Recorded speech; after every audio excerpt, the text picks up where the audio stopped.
Do you ever find yourself lying in bed, gazing at the ceiling, and your thoughts straying to profound questions?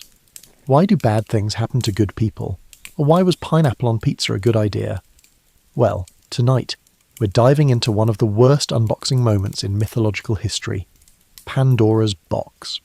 Before you curl up with your favourite blanket, let's get started. Please let us know where you're listening from and what time it is for you. Also, feel free to subscribe if you genuinely like my storytelling. Now prepare yourself for a journey back in time to a period when the answers to such questions were significantly more dramatic and involved a significant amount of divine intervention. Picture this. Mount Olympus, sometime before anyone had invented coffee or Monday morning meetings. The gods are lounging around their celestial hangout, probably reclining on clouds that somehow support their weight without getting their robes damp. Zeus is there naturally, doing that thing where he strokes his beard and looks thoughtful, which usually means someone somewhere is about to have a very bad day. Now, you have to understand something about the ancient Greek gods. They were basically immortal beings with the emotional maturity of reality TV stars. Powerful? Absolutely. Wise? Well, that's where things got complicated. They had all of eternity to kill, and when you've got infinite time on your hands, even the smallest slight can turn into an epic grudge that lasts for millennia. The trouble had started with Prometheus, a titan who'd made the questionable decision to steal fire from the gods and give it to humans. You know how it is when someone gives your stuff away without asking. Zeus was experiencing that feeling, but multiplied by the power of 1,000 thunderstorms.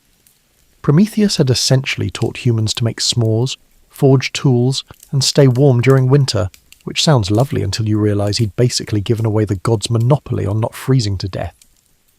Zeus paced around Mount Olympus, or whatever the divine equivalent of pacing is when you can float, muttering to himself about ingratitude and proper protocol. The other gods watched nervously, because when Zeus got into one of his moods, it usually ended with someone getting turned into a tree or struck by lightning, and nobody particularly wanted to spend the next few centuries as landscaping. But this time, Zeus had something more elaborate in mind. Something that would make humans think twice about accepting stolen celestial gifts. He wanted to create a consequence that would unfold slowly, like a really elaborate prank that takes years to pay off. The kind of revenge that makes you lie awake at night thinking, oh, that's what that was about. So Zeus called for Hephaestus, the god of craftsmanship, who was probably down in his workshop doing whatever divine blacksmiths do when they're not creating magical weapons or fixing other gods' broken furniture.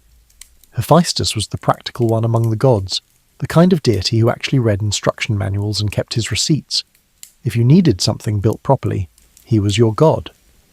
The request Zeus made was unusual, even by Olympian standards. He wanted Hephaestus to create a woman, not just any woman, but the first woman.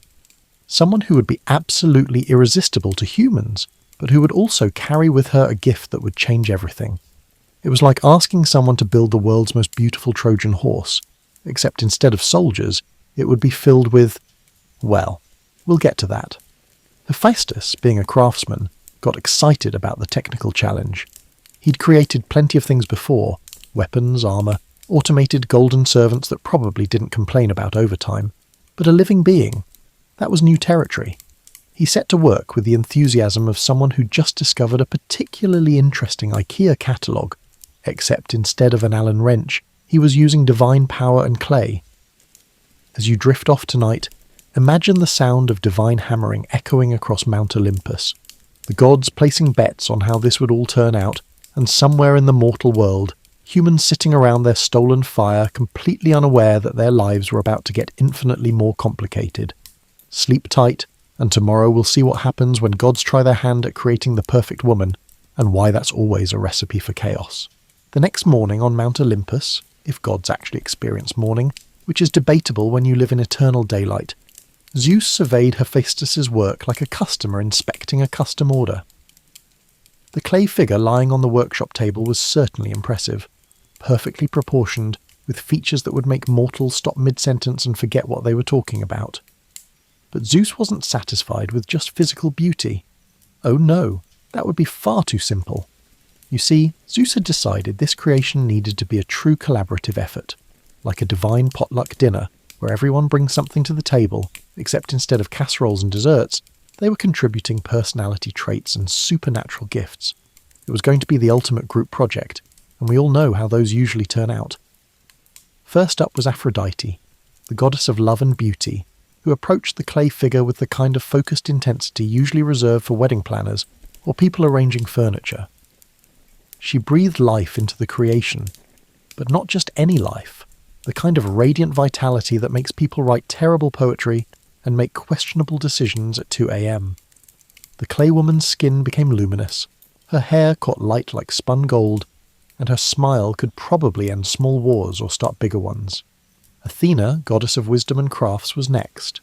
Now, you might think Athena would give this new woman brilliant intelligence and strategic thinking, but remember, this was meant to be a punishment for humanity, not a gift.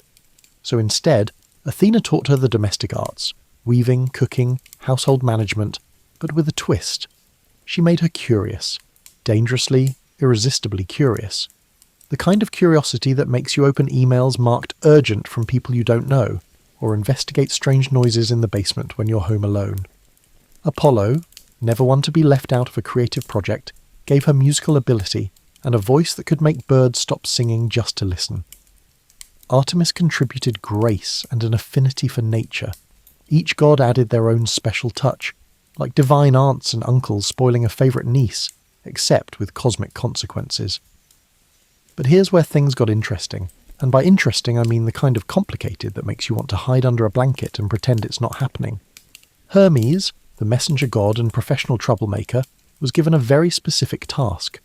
Zeus instructed him to give this woman a particular combination of traits: charm, cunning, and a complete inability to resist opening things that were meant to stay closed. Hermes grinned as he worked. You know that grin people get when they're about to do something they probably shouldn't, but it's going to be entertaining to watch. That grin. He whispered to the clay woman secrets about persuasion, gave her the ability to tell lies so convincingly that even she might believe them, and planted deep in her mind an itch of curiosity that could never quite be scratched. The final touch came from Zeus himself. He named her Pandora, which means all gifts, a name that sounds lovely until you remember that sometimes gifts come with strings attached, and sometimes those strings are more like chains, and sometimes those chains are connected to consequences that echo through history. But Zeus wasn't done with his elaborate plan. Creating Pandora was only step one. Step two involved a wedding gift that would make all future in-laws look positively benign by comparison. He commissioned a beautiful box, though some stories call it a jar, which just goes to show that even ancient Greeks couldn't agree on storage solutions. This wasn't just any container. This was a box crafted specifically to be irresistible to someone with Pandora's particular combination of traits. It was beautiful enough to catch the eye, mysterious enough to spark curiosity, and locked in a way that suggested whatever was inside was either very precious or very dangerous. Possibly both. What Zeus put inside that box was, well, let's just say he'd been collecting complaints from across the mortal world for quite some time.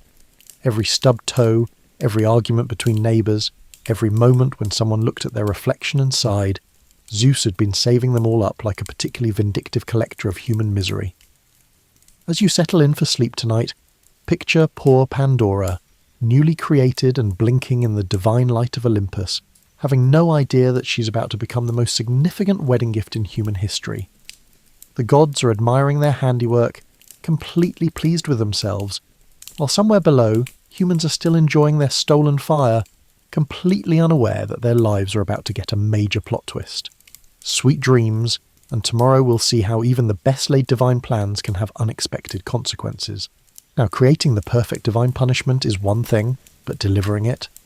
That requires a level of subtlety that gods aren't exactly famous for. It's like trying to set up a surprise party when you're the kind of person who honks the car horn while sneaking into the driveway. Zeus needed a plan that would get Pandora and her mysterious box down to earth and into human hands without arousing suspicion. Epimetheus, Prometheus's brother, was poised to unintentionally become the focal point of the most intricate scheme in mythological history. If Prometheus was the brother who scrutinized the fine print and posed uncomfortable questions, Epimetheus was the one who signed contracts without reading them and purchased items simply because they were on sale. A nice guy, certainly, but not exactly the sharpest arrow in Apollo's quiver. Picture Epimetheus going about his day, maybe tending to some early humans, teaching them useful skills like not walking into trees or eating things that glow in the dark. He's living a peaceful, uncomplicated life, which in Greek mythology is basically a giant target painted on your back with the words, "Insert divine meddling here." The gods' delivery system was naturally overly dramatic. Instead of just dropping Pandora off with a note saying, "Here's your new neighbour," they arranged for her to appear as if by chance, wandering lost near Epimetheus's home. She looked confused, beautiful, and slightly helpless, basically catnip for someone with Epimetheus's helpful nature. When Epimetheus first saw Pandora, his reaction was probably similar to yours when you discover your favourite restaurant is having a surprise sale on dessert. Epimetheus experienced a sudden, overwhelming delight, tempered by a nagging feeling that something this good might not be real. But Epimetheus, bless his trusting heart, wasn't the type to look gift goddesses in the mouth. Pandora played her part perfectly because she'd been literally designed for this role. She was charming without being overwhelming, mysterious without being suspicious, and just helpless enough to trigger every protective instinct Epimetheus had. She told him a story about being lost, about needing somewhere to stay, and could he possibly help her, just until she figured out where she belonged? Of course he said yes. This is the same guy whose brother had just stolen fire from the gods because he thought humans looked cold. Hospitality was clearly a family trait, along with a complete inability to sense when they were being set up for cosmic consequences. So Pandora moved in, and for a while things were actually quite nice. She was an excellent housekeeper, thanks to Athena's training, and her cooking was divine. Literally. The place had never been so organised or smelled so good. Epimetheus started thinking that maybe the gods weren't so bad after all, sending him such a wonderful companion. They fell in love, naturally. How could they not? She'd been designed to be irresistible, and he was designed to be helpful. It was like a romantic comedy written by divine scriptwriters who specialised in dramatic irony. They had a lovely wedding, complete with gifts from well-wishers who had no idea they were celebrating the beginning of humanity's most expensive lesson in curiosity management. And speaking of gifts, there was that box. Pandora had brought it with her, explaining that it was a wedding present from some distant relative she couldn't quite remember clearly. It was beautiful, the kind of beautiful that makes you want to touch it, even when you know you probably shouldn't. Ornate carvings covered its surface, and it was secured with a lock that seemed to whisper about secrets and mysteries. Epimetheus, being practical, suggested they put it somewhere safe, maybe up on a high shelf, or in a closet, somewhere it wouldn't get damaged or lost. Pandora agreed, but you could see the way her eyes followed it as they carried it to its resting place, like someone watching their favourite cake being put away before they'd had a proper slice. The box sat there in their home, innocent-looking and patient.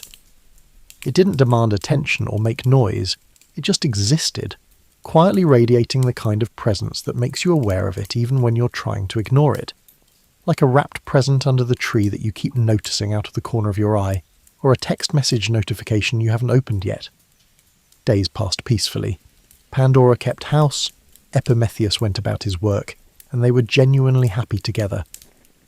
But happiness, in Greek mythology, is usually just the calm before the storm, or in this case, the calm before someone opens a box that really should have come with a warning label. As you drift off to sleep tonight, imagine Pandora lying awake next to her sleeping husband, listening to the quiet sounds of night, and maybe, just maybe, thinking she heard something stirring inside that beautiful locked box. Tomorrow, we'll discover what happens when divine curiosity meets human willpower, and why some gifts are more complicated than they appear. Sleep well, and try not to think about any mysterious boxes in your own life that might be calling your name. You know that feeling when you have a song stuck in your head, and the more you try not to think about it, the louder it gets. Well, multiply that by the divine power of several Olympian gods, and you'll start to understand what Pandora was experiencing every time she walked past that box. It started small, as these things always do. A glance here, a pause there. She'd be going about her daily routine, sweeping the floor, preparing meals, chatting with Epimetheus about his day, and her eyes would drift to wherever they'd stored the box. It was like having a persistent itch right between your shoulder blades, the kind you can almost but never quite reach. Epimetheus, bless his oblivious heart, didn't notice at first. He was busy being happily married and probably congratulating himself on his good fortune. Here he was, living peacefully with the most beautiful woman anyone had ever seen, in a house that practically ran itself, with a mysterious wedding gift safely stored away. Life was good. Suspiciously good, if he'd been the type to think about such things, which he wasn't.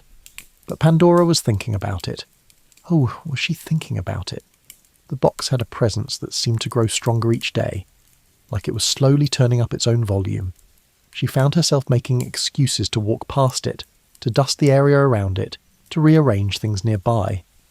All perfectly innocent activities, except for the way her fingers would hover near the lock. Not quite touching, but not quite pulling away either. The whispers started around the second week. Not actual voices, mind you, but that internal commentary that gets louder when you're trying to resist temptation. What could be inside something so beautiful? Why would someone give them a locked box as a wedding gift?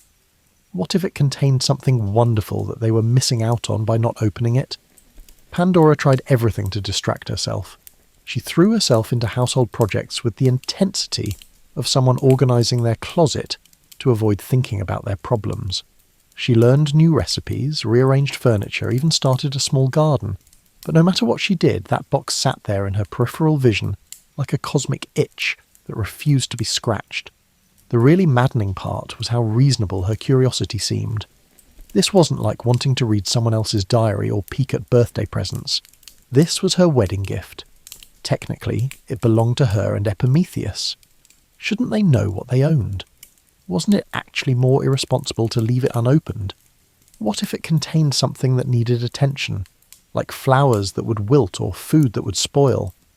These perfectly logical thoughts swirled through her mind at the most inconvenient times. While kneading bread, she'd wonder if the box contained rare spices. While mending clothes, she'd imagine beautiful fabrics tucked inside. While lying in bed at night, listening to Epimetheus sleep peacefully beside her, she'd construct elaborate theories about family heirlooms or precious keepsakes that were going to waste in their locked container. The third week brought a new development. Dreams. Pandora started having vivid dreams about the box, where it would open itself and reveal contents that changed with each dream.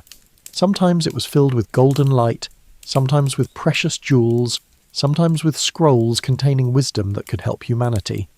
She'd wake up feeling frustrated, like she'd been on the verge of discovering something wonderful, before being rudely interrupted by consciousness. Epimetheus began to notice that his wife seemed distracted. She'd start conversations and then trail off mid-sentence, staring at something he couldn't see. She'd prepare elaborate meals and then barely touch them herself.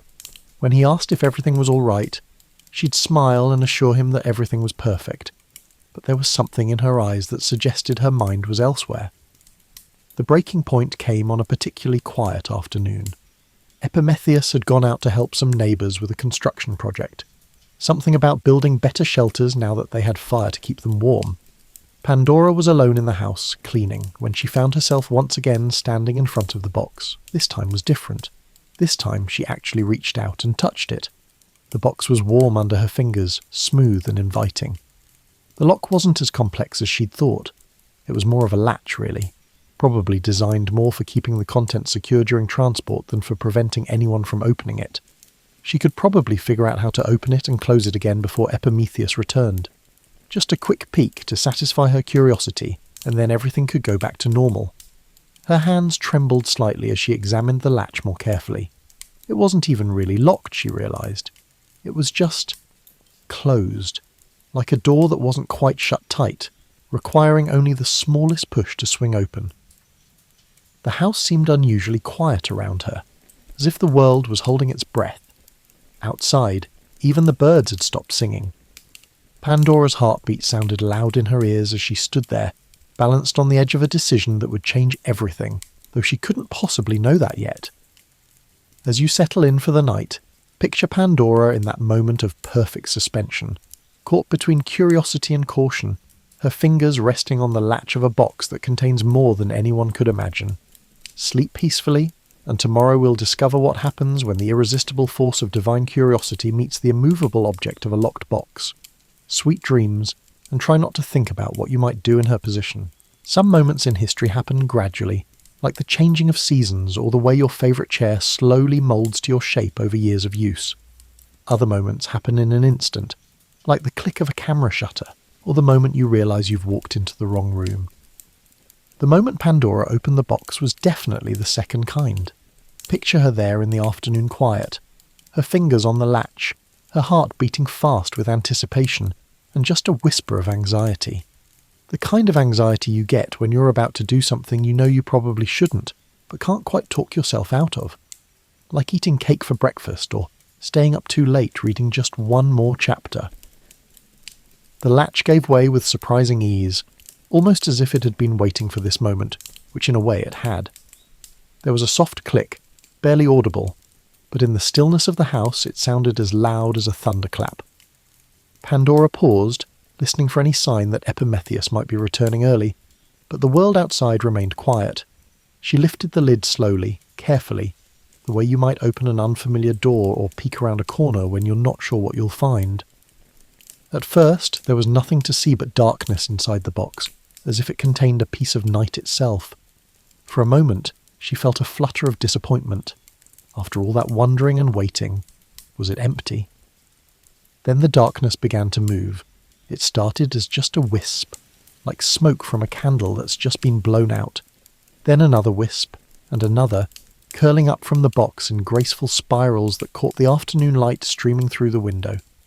Beautiful, really, in a way that made Pandora lean closer instead of stepping back, which was probably not the wisest choice she could have made. The wisps grew thicker, more numerous, and as they rose they began to take shape. Not clear shapes, nothing you could point to and say, "Oh, that's obviously a horse," or "That's definitely a tree." These were shapes that seemed to shift depending on how you looked at them, like clouds that look like one thing until you blink, and then they look like something else entirely. But even though Pandora couldn't quite make out what she was seeing, she could feel what these shapes represented.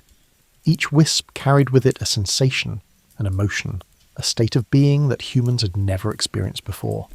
There was the cold touch of worry, the sharp bite of envy, the heavy weight of sorrow, the burning heat of anger. One by one, these new experiences escaped from their prison and began to spread throughout the world. Pandora watched in growing horror as she realized what she had done. This wasn't a treasure chest or a collection of wedding gifts. This was something else entirely, something that had been locked away for very good reasons. She tried to close the lid, frantically pushing down on it as more and more of these troublesome spirits escaped into the world. But it was like trying to put smoke back into a bottle or stuff a sneeze back where it came from. Once released, these forces had no intention of being contained again. The escaped spirits didn't rush out into the world with obvious malice. They weren't cackling villains, twirling moustaches and announcing their evil plans. Instead, they dispersed quietly, almost gently, like dandelion seeds on a breeze, each one drifting off to find its place in human experience. Some went immediately to work. Somewhere in the world, a person who had been contentedly enjoying their simple meal suddenly found themselves wondering why their neighbour's food always looked more appealing. Envy had found its first home. Another spirit found someone who had been peacefully sleeping and whispered to them about all the things that could go wrong tomorrow. Worry had established its first foothold. Others were more patient, embedding themselves in the fabric of human experience like seeds waiting for the right season to sprout. They would reveal themselves gradually. Jealousy in relationships, greed in commerce, vanity in mirrors, fear in dark corners, doubt in moments of decision. Pandora stood there, still pressing uselessly on the lid of the now empty box, tears streaming down her face as she realized the magnitude of what she had unleashed. All those weeks of curiosity, all those reasonable-sounding justifications for opening the box, had led to this moment of perfect, devastating understanding. But just as she was about to collapse under the weight of her realization, she heard something. A sound from inside the box, which she'd thought was now empty. A soft tapping, like someone gently knocking on a door, or like a small bird pecking at a window. There was something else in the box, something that had stayed behind while all the others rushed out into the world, something that was asking very politely to be released as well. Pandora hesitated. Hadn't she done enough damage for one afternoon? Hadn't she learned her lesson about opening things that were meant to stay closed? But the gentle tapping continued, patient and somehow reassuring, like a friend asking to come in from the rain. Against every instinct screaming at her to leave well enough alone, against every lesson she should have learned from the last 5 minutes, Pandora lifted the lid one more time, and that's when she met Hope. As you drift off to sleep tonight, imagine that moment when everything seems lost, when you've made a mistake so big it feels like it can never be fixed. And then you discover that even in the worst situations, there's always something left that can make things better. Tomorrow, we'll see how one small spirit changed everything, and why sometimes the most important gifts come last. Sleep well, knowing that no matter what boxes get opened, there's always something left to make things right. Hope didn't rush out of the box like the others had. She emerged slowly, like a shy child entering a room full of strangers, or like the first star appearing in the evening sky. Tentative at first, then growing brighter as she gained confidence. Pandora watched in wonder as this final spirit took shape. Unlike the others, who had been wisps of shadow and suggestion, Hope glowed with a soft, warm light that reminded Pandora of sunrise over mountains, or candlelight in a cosy room, or the way your home looks when you return after a long journey. She was beautiful in a way that made you feel better just by looking at her, like visual chicken soup for a troubled soul. Hope floated there for a moment, taking in the scene, the distraught woman, the empty box, the lingering traces of where her darker companions had escaped into the world. If she was upset about being trapped while the others got a head start, she didn't show it. Instead, she seemed to glow a little brighter, as if she were actually pleased to finally have a chance to get to work. Without a word, because Hope doesn't need words to make herself understood, she gently touched Pandora's hand. The effect was immediate and profound. The crushing weight of guilt and regret that had been settling on Pandora's shoulders like a lead blanket began to lighten. Not disappear entirely, because that wouldn't have been honest, but become manageable, bearable. The kind of weight that reminds you to be more careful next time, rather than the kind that crushes you entirely. Hope then did something that surprised Pandora completely. Instead of rushing off to join the other spirits in the world, she settled into Pandora's heart, making herself at home there like a cat finding the perfect sunny spot by a window. And from that position, she began to radiate outward, spreading her influence in gentle ripples that would eventually reach every human who had ever lived or ever would live. This was Zeus's real masterstroke, though even he might not have fully understood it at the time. Yes, he'd unleashed all the troubles that would plague humanity: worry, fear, jealousy, anger, disease, old age, and all the rest. But he had also ensured that humans would never face these challenges alone. Hope would always be there, not to eliminate the problems, but to make them survivable. As Hope settled into her new role, Pandora began to understand what had really happened. The box hadn't been a punishment exactly, or at least not only a punishment. It had been more like a vaccination, introducing humanity to difficulties they would need to learn to handle, while also providing them with the one tool that would make it possible to handle them. The spirits that had escaped weren't evil, she realized. They were challenging, certainly, and they would make life more complicated than it had been when humans lived in simple innocence. But they were also necessary. How could humans develop courage without something to be brave about? How could they learn compassion without suffering to relieve? How could they appreciate joy without knowing sorrow? And through it all, Hope would be there, not as a magic solution that would make all problems disappear, but as a constant reminder that no situation is permanent, no darkness is complete, and no problem is entirely without possibility for improvement. Pandora heard Epimetheus returning home, his footsteps on the path outside growing closer.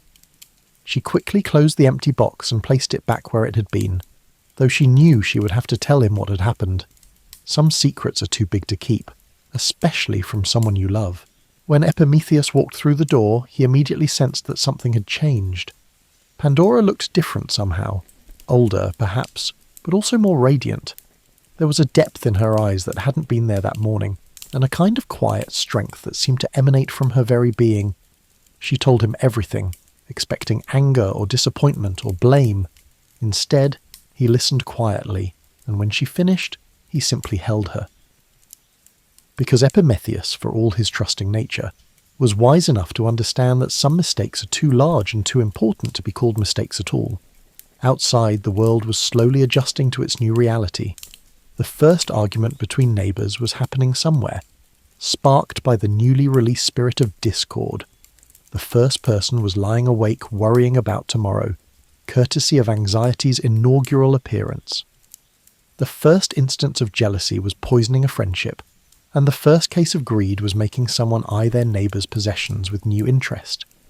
But also outside, a child who had scraped her knee was discovering that the pain would eventually stop, thanks to hope's gentle influence. A farmer whose crops had failed was finding the strength to plant again next season. A person who had lost someone they loved was beginning to believe that happiness might be possible again someday.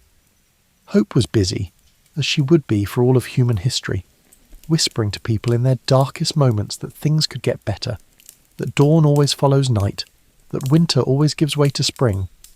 She wasn't promising that life would be easy, because that would have been a lie.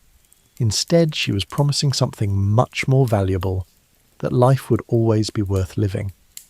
As you settle in tonight, think about hope taking up residence in human hearts everywhere, not as a denial of life's difficulties, but as a response to them. She's still there, in every moment when you choose to believe that tomorrow might be better than today, every time you try again after failing, every instance when you look at a problem and think, we can figure this out.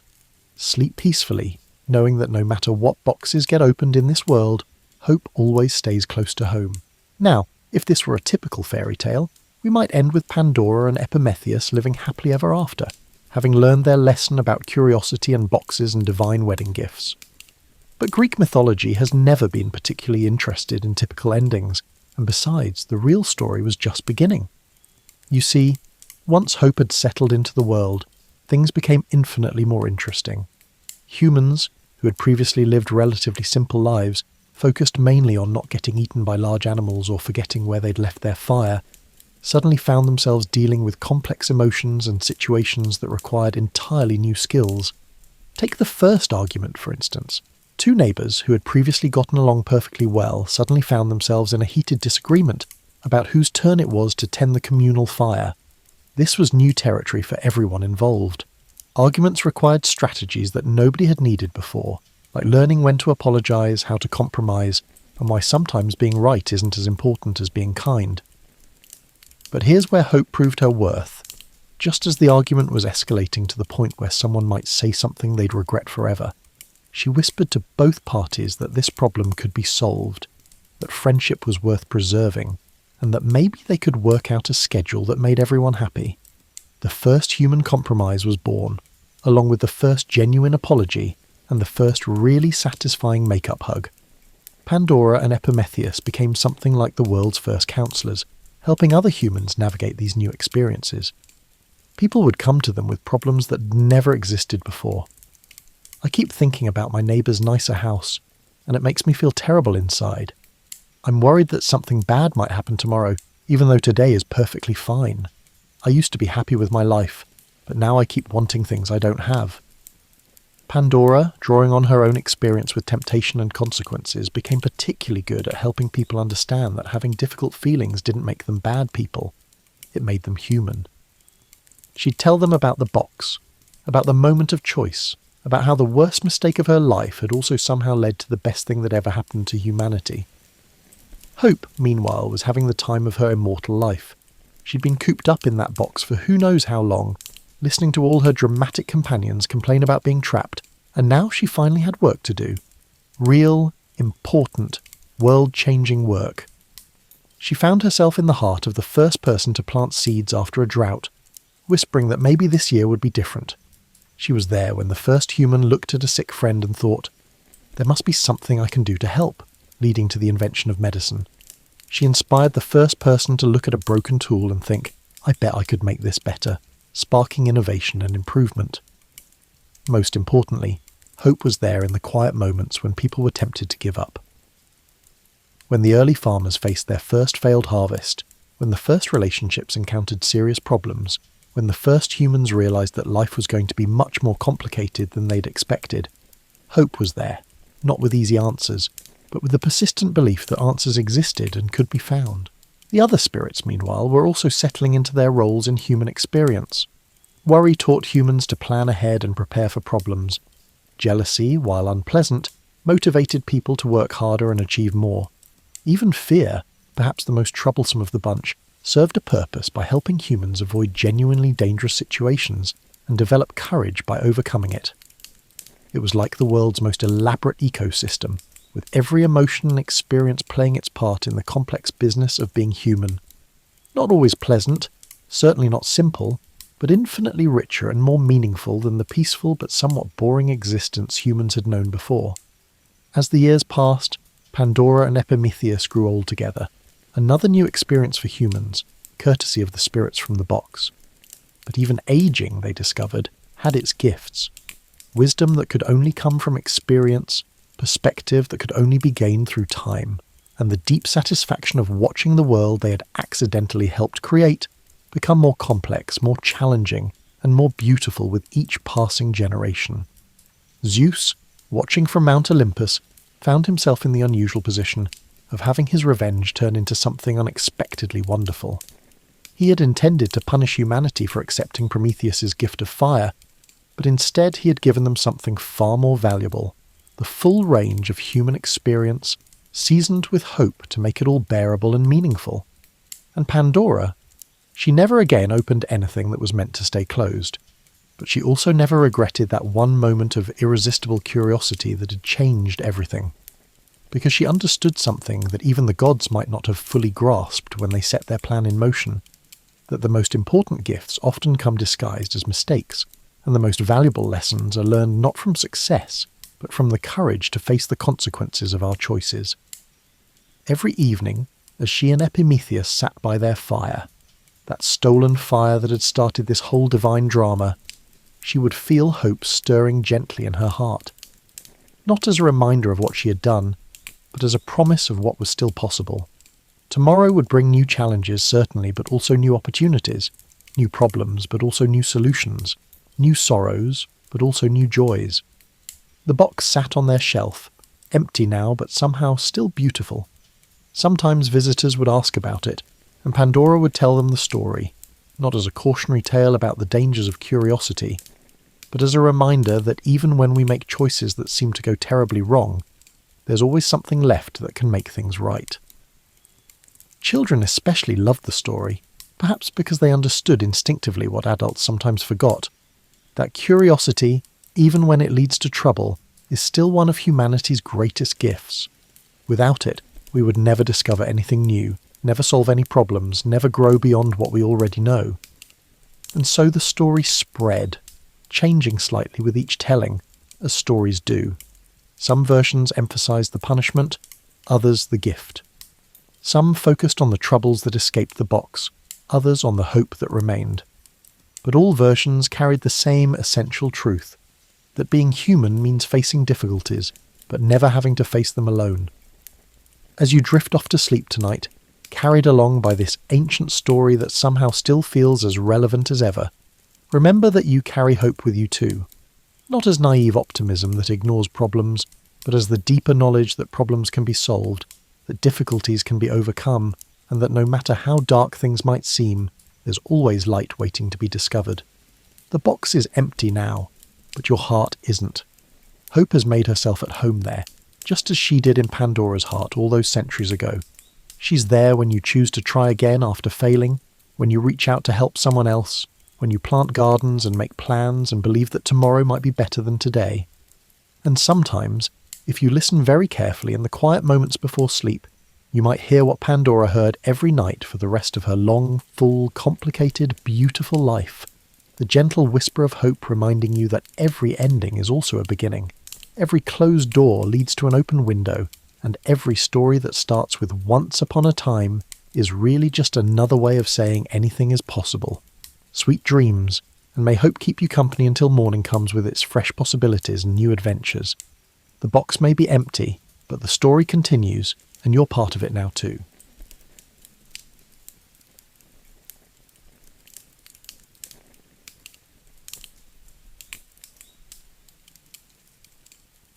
Morpheus rarely stands in the spotlight when people discuss Greek mythology, overshadowed by the grand Olympians who wield thunder and seas in their command. Yet, In ancient stories whispered around flickering lamps, Morpheus played a pivotal role in bridging mortals and gods through the subtle realm of sleep. He was neither a warrior nor a master of loud proclamations. Instead, he chose the gentle approach, weaving illusions, shaping dream landscapes, and occasionally planting cryptic messages that could alter the course of entire kingdoms. To understand Morpheus, one must first step back and recognize how the Greeks viewed the pantheon. They revered sky gods, underworld deities, nymphs of the forests and rivers, and lesser-known creatures who existed in the half-light of mortal awareness. Morpheus belonged to this latter category, operating in spaces easily overlooked by the mortal eyes. Where lightning bolts lit up the cosmos, Morpheus lit up the inner mind. His was the quiet magic of unspoken revelations. He was typically described as the son of Hypnos, the personification of sleep, whose children were called the Oniroi, or dreams. Yet Morpheus stood out even among his siblings. He had a unique talent, the ability to shift shapes and appear to dreamers in whatever form best conveyed the gods' messages.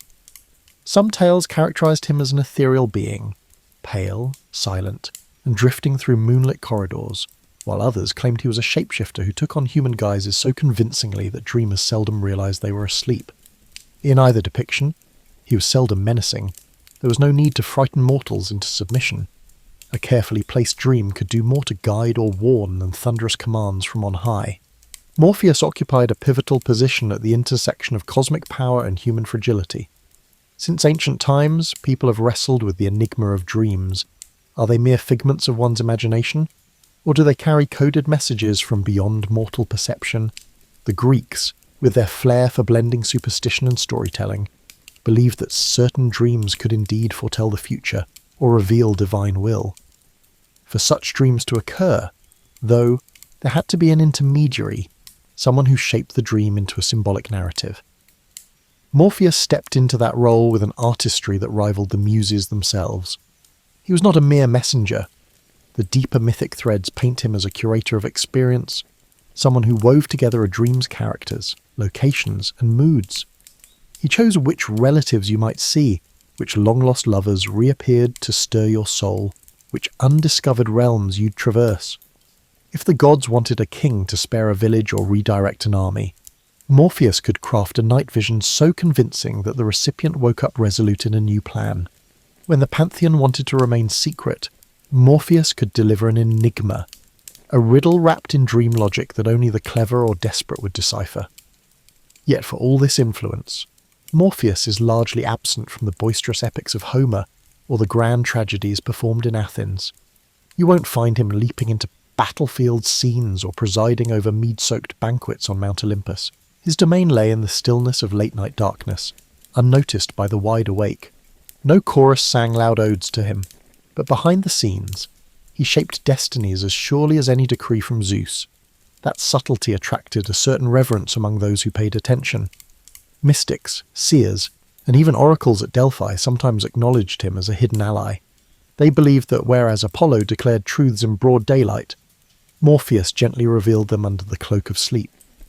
These characteristics made him neither a rival nor a subordinate, but rather another facet of divine revelation. To them, Morpheus represented the possibility that truth need not be shouted from temple steps. It could be softly breathed into the deepest recesses of human consciousness.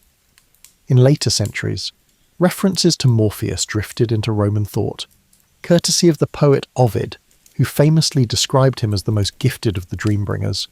He was singled out for his ability to mimic any mortal form. This skill, so modest on the surface, hints at the potent capacity to influence not just thoughts, but emotions, a subtlety that immortals rarely mastered. Thus begins the history of Morpheus, a quiet god, half forgotten in popular retellings, but deeply felt whenever dreams unfold. He represents the art of subtle persuasion and the comfort of illusions, a figure whose real power emerges when eyes close and the ordinary senses drift into shadow. To appreciate Morpheus fully, we must understand the lineage that placed him at the nexus of sleep and dreams. In the primordial chaos of Greek mythology, enormous powers battled for supremacy, shaping the universe as they saw fit. Among these entities was Nyx, the personification of night, whose dark cloak stretched across creation. From her came Hypnos, the embodiment of sleep. While Nyx enveloped the world in darkness, Hypnos guided all living things to rest. For a mortal, sleep represented a nightly surrender, an act of trust in forces beyond conscious control. Hypnos dwelled in a silent abode rumoured to be near the shores of the river Lethe in the underworld. The stories describe it as a landscape untouched by sun or moon, draped in eternal twilight, with only the hush of the distant waters echoing through the halls. Within this realm, Hypnos presided over the Oneiroi, a whole family of dream spirits who ventured out each night through a pair of gates, one made of horn, the other of ivory, to bring dreams to mortals. The horn gate delivered true visions, while the ivory gate offered deceptive dreams. This distinction underscored the Greeks' conviction that not all dreams were created equal. Among these Oneiroi, Morpheus stood apart. His name itself conveyed a sense of shaping or forming, as if he acted as a skilled craftsman, meticulously shaping dreams. Some of his siblings, like Ixlus or Phobator and Phantasos, were in charge of different types of dreams. For example, Icelus was in charge of nightmares involving animals or monsters changing into other forms, and Phantasos could bring inanimate objects and natural elements. Morpheus alone possessed the gift to appear as any human figure, which made him invaluable whenever the gods needed to send a personalised message. He understood the nuances of human emotion, how to bring forth a familiar face to disarm a dreamer, or how to stage a scene that resonated with unspoken fears and desires. Morpheus's relationship with Hypnos was not one of mere subordination. While Hypnos embodied the abstract power of slumber, Morpheus took that raw potential and shaped it into narrative. Father and son thus formed a partnership of calm and creativity. Hypnos paved the path to unconsciousness, while Morpheus populated it with meaning. In a sense, they mirrored the idea that rest could be either empty or transformative. Under Hypnos, the mortal body relaxed. Through Morpheus, the mind roamed landscapes both familiar and surreal. It was said that Morpheus could slip past the notice of the Olympians themselves. In a realm dominated by displays of might, Poseidon's raging seas, Zeus's thunderbolts, Morpheus's power lay in subtlety. Gods might proclaim grand destinies to seers, but Morpheus brought his brand of prophecy, one couched in symbolism and open to interpretation. Any shift in a dream's plot, any cameo by a lost loved one, could spin fate in unforeseen ways. This quiet potential set him apart from other deities known for direct, sometimes violent intervention. In certain esoteric traditions, priests would leave offerings to Hypnos and the Oneiroi when interpreting dreams. Incubation rites took place in dedicated temples, where devotees slept overnight in hopes of receiving a cure or a prophecy from the gods. Morpheus played a starring role in these nighttime visions, sculpting experiences that might heal, warn, or guide, though rarely given the spotlight in epic poetry.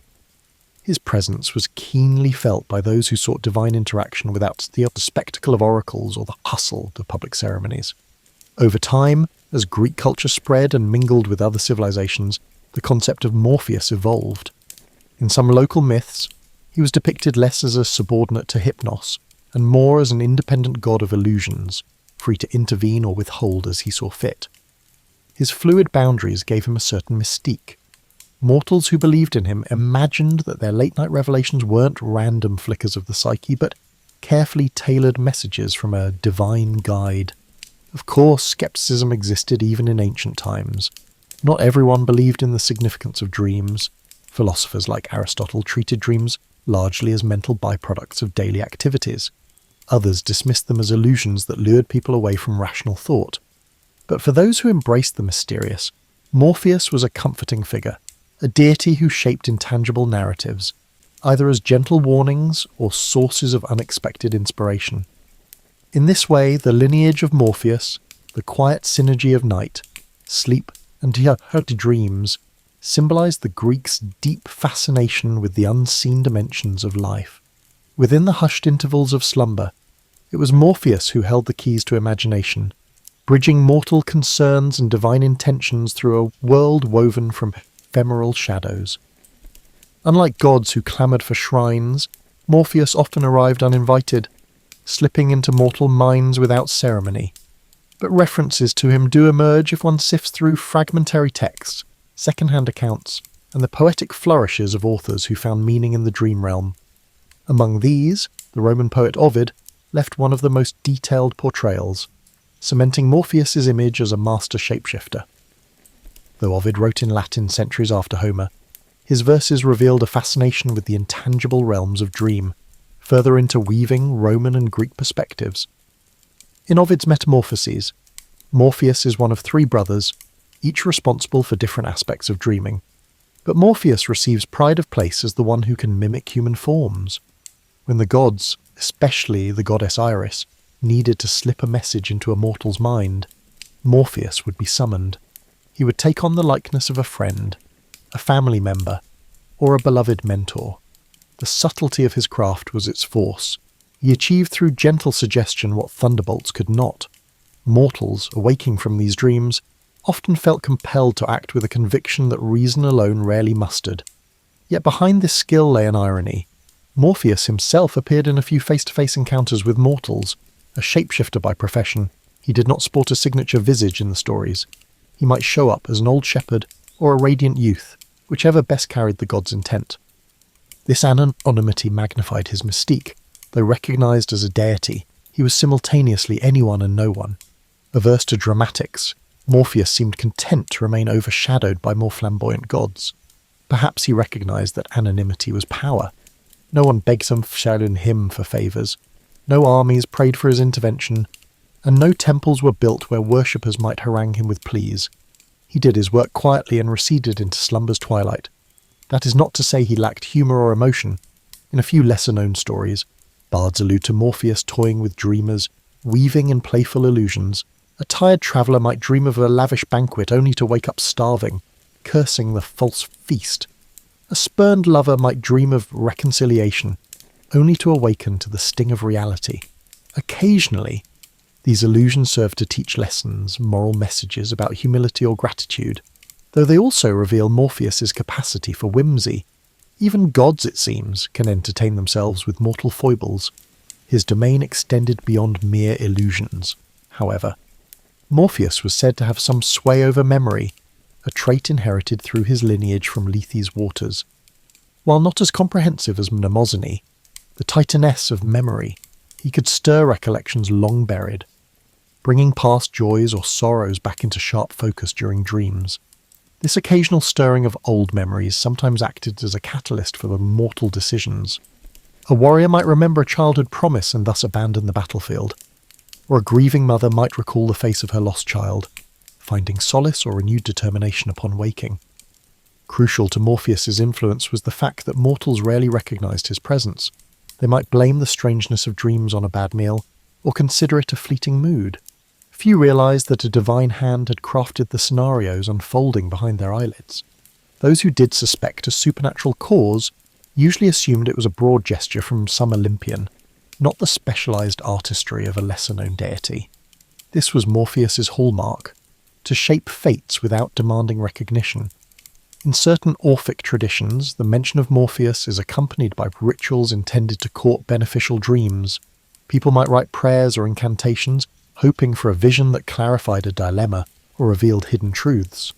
These rites were more private than the grand festivals for Demeter or Dionysus. They involved quiet petitions, often performed at bedside altars. A cup of warm drink, a simple token left under a pillow, or an inscription repeated before sleep might invite his favour. If results came, they were ephemeral, a dream that might fade by dawn, leaving behind only an inarticulate sense of guidance. Gradually, as Greek culture gave way to Roman rule, Morpheus's name and role adapted. The Romans had their pantheon, but they also absorbed Greek deities, translating them into Latin forms or merging them with local gods. Morpheus found a place in this cultural tapestry, aided by Ovid's literary gifts. His shapeshifting grew into an enduring metaphor for the power of dreams to challenge the status quo, to give mortal minds a glimpse of possibilities otherwise unreachable. That notion that something intangible could spark real-world change proved resilient. Even after temples crumbled and pantheons lost their worshippers, the idea lingered, quietly echoing whenever humans closed their eyes and wandered into the land of sleep. Beyond myths and poetry, Morpheus's influence took on tangible form in the dream-centric rites practiced in scattered regions of the ancient Mediterranean. Temple incubations, particularly those dedicated to Asclepius, the god of healing, are well documented. Supplicants slept in sanctuaries to receive curative or prophetic dreams. Though the official cult credited Asclepius with these visions, undercurrents of belief suggested that Morpheus or one of his siblings sculpted the dream imagery. In many accounts, dreamers would see Asclepius himself performing a healing act. But behind that divine mask might lurk Morpheus's handiwork, ensuring the dream resonated with the pilgrim's personal needs. Yet this indirect worship was as far as it went for Morpheus. No major city erected a grand temple in his honour. His name does not appear on long lists of civic gods who protected armies or oversaw commerce. In a culture that often prized the dramatic, victorious battles, epic voyages, monstrous confrontations, Morpheus's domain seemed too nebulous for large-scale devotion. Dreams were deeply personal, fleeting experiences not easily shaped into public festivals. This subtle presence, however, lent Morpheus a curious universality. He was accessible to everyone, king or peasant, without the need for elaborate ceremonies. A fisherman dozing by the shore might receive a warning dream about an approaching storm, courtesy of Morpheus. A farmer's child might glimpse a future bride in a fleeting reverie. Although such visions were unpredictable, they reflected a certain democratic aspect of his power. No mortal was too lowly or too exalted to receive a nighttime visitation. Philosophical schools took varied stances on dream deities. The Stoics viewed dreams with skepticism unless they aligned with virtue or reason. The Epicureans dismissed them as mental residue with no supernatural origin. Yet others, including certain Platonists, entertained the possibility that divine agencies influenced the soul during its nocturnal wanderings. Morpheus occupied a liminal space in these debates, neither firmly asserted nor fully denied. The complexity of dream experiences made them resistant to strict categorization, mirroring Morpheus's inherent elusiveness. In the everyday lives of ancient Greeks and Romans, dream interpretation became a small-scale industry. Travelling dream interpreters or local wise women offered readings, attributing cryptic images to messages from gods. Manuals like the Critica by Artemidorus served as compendiums of symbolic meanings. A dream about a serpent might portend betrayal or healing, depending on context. While Morpheus himself rarely got explicit credit, these interpretive practices implicitly acknowledged a shaping force behind dreams. It was possible to feel the subtle touch of a divine hand in every strange or enlightening vision. Meanwhile, dramatists occasionally hinted at Morpheus's presence on stage. In certain tragedies or comedies, characters received revelatory dreams that set the plot in motion. Although playwrights typically invoked the major gods, Zeus, Athena, Apollo, some lines implied that it was a shapeless whisper of the night that delivered the dream. Audiences familiar with mythic lore would quietly attribute that role to Morpheus, even if the script avoided naming him outright. This indirect cameo suited his nature, a cameo in illusions rather than a direct spotlight role. As Roman influence peaked and Greek city-states became provinces within an empire, religious practices evolved. The cults of Isis, Mithras, and other deities from Egypt and Persia began to spread. Mystery religions thrived, promising spiritual experiences that mainstream rites did not provide. In these clandestine settings, where initiates sought personal transformation and glimpses of the afterlife, dreams were valued as a means of direct communication with the divine. Morpheus, though not explicitly worshipped, found renewed significance as a silent collaborator.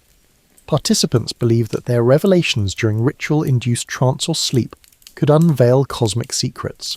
And who better than the gentle craftsman of dreams to facilitate those glimpses? Despite these evolving cultural currents, Morpheus kept his low profile. He neither clashed with up-and-coming deities nor demanded new reverence. Like a cameo actor in an ever-changing theatre, he adapted to shifting religious landscapes by maintaining the same core function. He shaped nightly illusions, passing along whatever message the dreamer needed, whether it was solace, instruction, or warning. Thus, while other gods experienced dramatic transformations or assimilation into new pantheons, Morpheus's essence stayed remarkably stable. His anonymity shielded him from the fortunes and misfortunes that befell gods tied to political power or public devotion. Through countless conquests, cultural fusions, and doctrinal shifts, he remained that discreet presence behind the eyes of sleeping mortals. He needed no marble statue or sacrificial altar, for his temple was the quiet domain of the human mind, a refuge where illusions danced and destinies could be nudged without the constraints of daylight logic. As the classical world gave way to the Hellenistic era and then to Roman dominion, Morpheus's relevance persisted in subtler, more eclectic forms. Scholarship in the city of Alexandria produced treatises on the dream interpretation that blended Greek, Egyptian, and even Jewish thought. Hermetic texts invoked the interplay of cosmic forces, sometimes alluding to lesser gods of vision and illusion. While these references seldom name Morpheus directly, they revealed a growing intrigue with the mystical dimensions of sleep. The more people tried to decode their dreams, the more they acknowledged a guiding power behind them. During this period, philosophers like Plotinus delved into the nature of consciousness. They wrestled with questions about the soul's movements during sleep. If the soul journeyed outward or inward, while the body rested, might it encounter spiritual beings or glean higher truths? Such speculation wasn't mainstream, but it held appeal for seekers disillusioned with state-sanctioned cults. Morpheus, while rarely cited, remained the unspoken craftsman of these interior voyages, the silent engineer behind whatever glimpses the soul might catch of a grander cosmic design. Meanwhile, poets, freed from the strict heroic codes of earlier ages, experimented more boldly with dreamscapes. They penned verses where protagonists navigated labyrinthine illusions or encountered fleeting apparitions, offering cryptic guidance. Although literary critics might argue, these poems reflected psychological depth rather than divine action. To many readers, the boundary was immaterial. Dreams were that liminal zone where mortal thoughts intertwined with supernatural influence. Morpheus, shapeless though he was, presided over that zone like an unacknowledged stage director. In everyday Roman society, too, the role of dreams took intriguing turns. Emperors occasionally claimed that certain expansions or decrees were inspired by divine apparitions at night. Augustus himself, recognized for his strategic cunning, was rumoured to pay attention to auspicious or ominous dreams, though officially, he credited major gods like Apollo. Citizens, hearing such stories, might privately wonder if a lesser-known deity like Morpheus had orchestrated these nocturnal briefings. After all, if the god of dreams could sway the mightiest ruler in the world, it underscored his quiet potency. As Christianity began to spread across the empire, attitudes toward pagan deities shifted. Bishops denounced the worship of multiple gods as idolatry, and an ascendant monotheism strove to replace the old pantheon. In this environment, minor figures like Morpheus faded from official discourse. Yet the phenomenon of dream visitation did not vanish. Biblical narratives contained their own dream sequences, Joseph interpreting Pharaoh's dreams, the Magi warned in a dream about King Herod. Early Christians recognized that significant messages could be delivered during slumber, though they attributed such interventions to angels or the one god. Morpheus, if mentioned at all, became a quaint relic of pagan folklore. However, among rural populations and within certain esoteric sects, older beliefs persisted in fragments. People might still light a candle and utter a small prayer before bedtime, not necessarily to Morpheus by name, but to the notion of a gentle force that shaped dreams. In personal diaries or in hushed family traditions, references lingered, testaments to how deeply ingrained the idea of a dream-shaping presence was. Over time, Christian mystics sometimes wrote about heavenly illusions or spiritual revelations received in dreams. Though they did not call Morpheus by name, the conceptual overlap was clear, a benevolent entity bridging the gap between mortal minds and higher powers, all while the world lay in darkness. During the waning days of the Roman Empire, barbarian invasions, economic turmoil and social upheaval threw daily life into chaos. Dreams, as always, offered either an escape or an omen. Morpheus might appear in scattered references, half remembered in local folklore or embedded in spells within the syncretic practice of magic. These spells, scribbled on papyrus or scratched into lead tablets, sought to harness dream power for love, revenge or knowledge.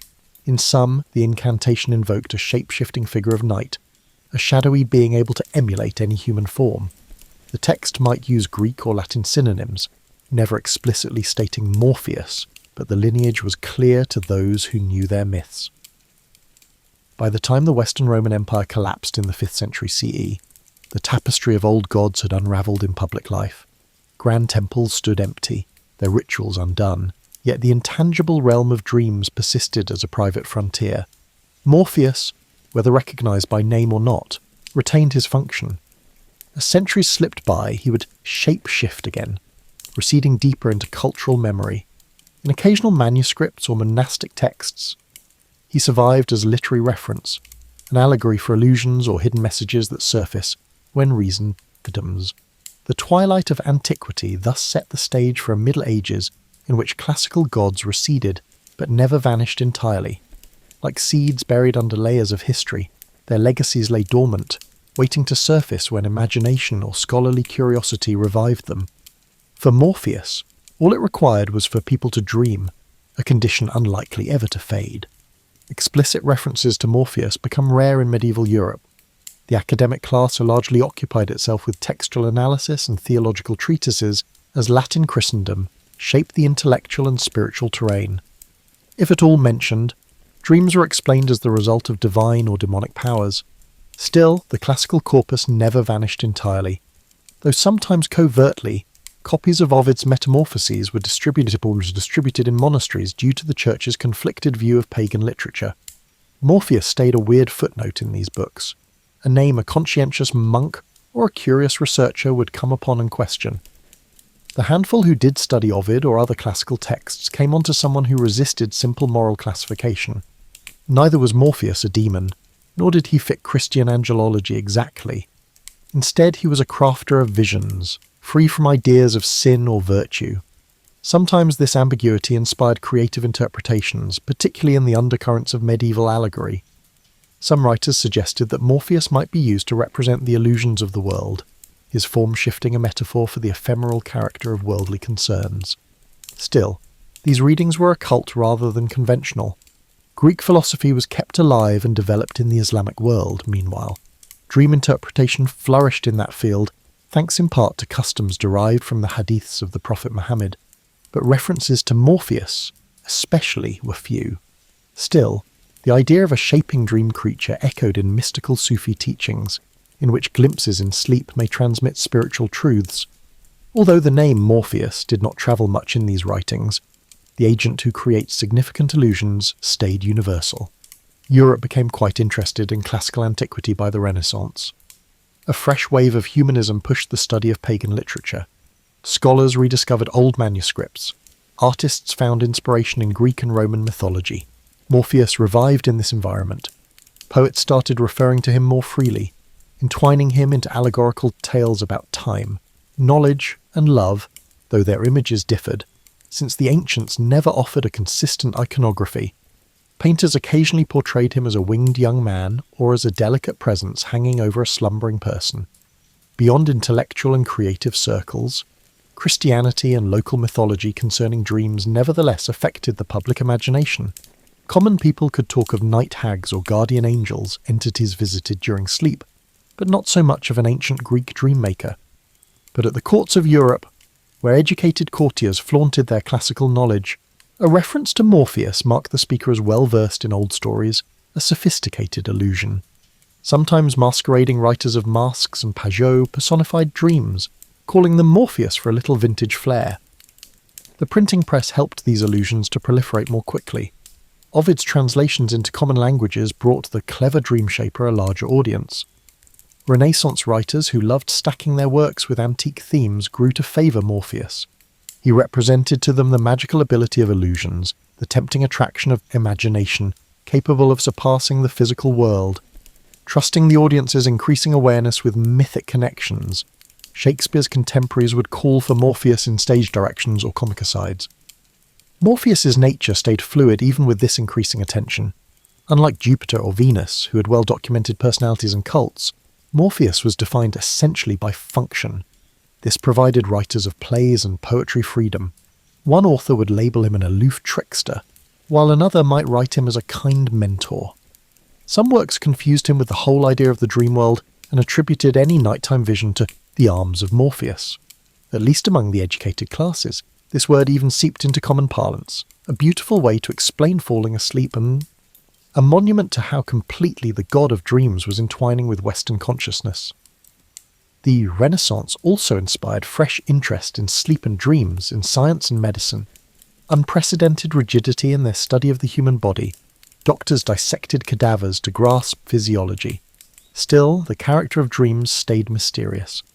While some suggested dreams were the residue of sensory impressions, others suggested they were brought on by vapours or humours influencing the brain. For these newly arrived empiricists, the legendary concept of Morpheus as a physical dream maker was no more convincing. Still, the metaphor stayed with the writers and speakers. It caught something the scalpels and early microscopes could not. The sensation dreams emerged from somewhere beyond normal experience. So Morpheus lived in several worlds concurrently, as the Renaissance gave way to the early modern era. For academics and artists, he was a classical reference, a person who gave creative works depth and vitality.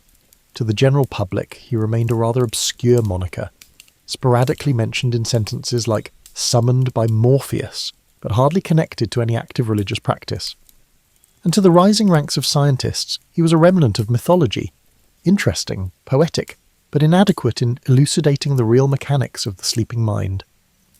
This diversity of roles highlighted Morpheus's ongoing adaptability, a shape-shifting presence not only in the dream realm, but also in the cultural scene of a Europe undergoing change. The scientific, political, and religious upheavals of modernity altered people's perceptions of nature.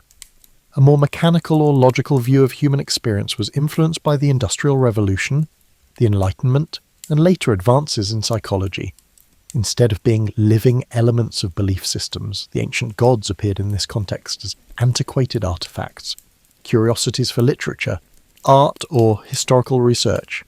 Despite his subtlety, Morpheus was no different. However, his legacy continued in surprising ways, subtly influencing contemporary cultural expressions and the human mind. The derivation of the drug morphine, which Friedrich Serturner called in the early 19th century after separating its active ingredients from opium, is one such example. By associating the drug's ability to produce sleep and dreamy states with the ancient god of dreams, he decided to honour Morpheus. Morpheus was elevated to a strange position by this scientific acknowledgement. He was no longer only a mythological character, but now had a real link to medicine. Ironically, the idea that Morpheus facilitated altered consciousness, albeit through chemical rather than divine intervention, was supported by morphine's ability to ease pain and induce visions. He was still mentioned in literature, though infrequently. Enthralled with the mystery of dreams and the human imagination, romantic poets invoked Morpheus as a metaphor of spiritual or creative insight. He appeared in Gothic stories during the Victorian era, occasionally taking the form of a character in dream sequences that made it difficult to distinguish between the real and the fantastical. The power of dream imagery was rediscovered in the 20th century by surrealist painters and fantasy authors who occasionally used Morpheus as a thematic device. Even comic book creators found him to be a fascinating character. Neil Gaiman's The Sandman series, for example, depicted a modern reinterpretation of Morpheus, albeit it was more influenced by modern fantasy than by rigid classical myth.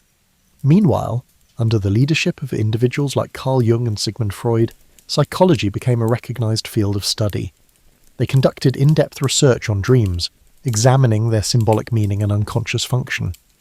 Jung's idea of archetypes allowed for the recognition of mythic characters as expressions of universal psychological patterns, but Freud rejected direct allusions to dream deities. Despite being infrequently mentioned in clinical discourse, Morpheus personifies some mythological features, such as the shape-shifting messenger who connects the conscious and unconscious domains. Speaking poetically, one could imply that, even if they employ different language. A therapist and a patient are really tiptoeing over Morpheus's territory whenever they engage in dream interpretation. Outside of academics, the phrase "the arms of Morpheus" is still used in casual conversation as a charming way to describe someone who is falling asleep. Morpheus is sometimes used by songwriters as poetic shorthand for allusions or dreamy situations. Characters in plays or movies may joke that they were taken by Morpheus when they are particularly exhausted or have bad dreams. As a result, the god's name endures in popular culture, reflecting a persistent interest in the transitional realm between the fleeting theatre of dreams and the real world. Morpheus was occasionally likened to comparable dream figures in other traditions, gods, spirits, or ancestors. credited with forming nighttime visions as religious plurality increased and audiences for myths from around the globe expanded. Morpheus has occasionally attracted followers in some New Age and neo-pagan societies, which revive ancient pantheons for individual spirituality. These contemporary practitioners might view him as a lucid dreaming guide, or an ally in creative inquiry, creating a personal bond that somewhat reflects the age-old practice of looking for important dreams. Naturally, such varied revivals do not dominate popular belief, but they highlight Morpheus's versatility throughout history. He continues to serve as evidence of the human need for a go-between for conscious awareness and the innermost parts of the mind. The appeal of a guiding figure endures even at a time when sleep labs and neurology are used to analyze dreams, the subjective landscapes that play out in our minds every night. After all, cannot be completely mapped by any technology. Therefore, Morpheus persists as a cultural shapeshifter. Initially a minor character in Greek mythology, he was crucial in bridging the gap between mortal life and divine aims, while being overshadowed by Olympians. He withstood scientific breakthroughs, religious upheavals, and conquests throughout millennia. He found new homes in literary flair, psychological metaphor, and medical terminology. He now represents that sedent, all-encompassing enigma, the dream realm where we face self-revelations, delusions, and reflections of ourselves. Despite being elusive and infrequently worshipped in official ceremonies, Morpheus never fails to arouse our imaginations by serving as a reminder that sleep is more than just a place to rest. It is a doorway, thoughtfully crafted by a being who doesn't require a temple to demonstrate it.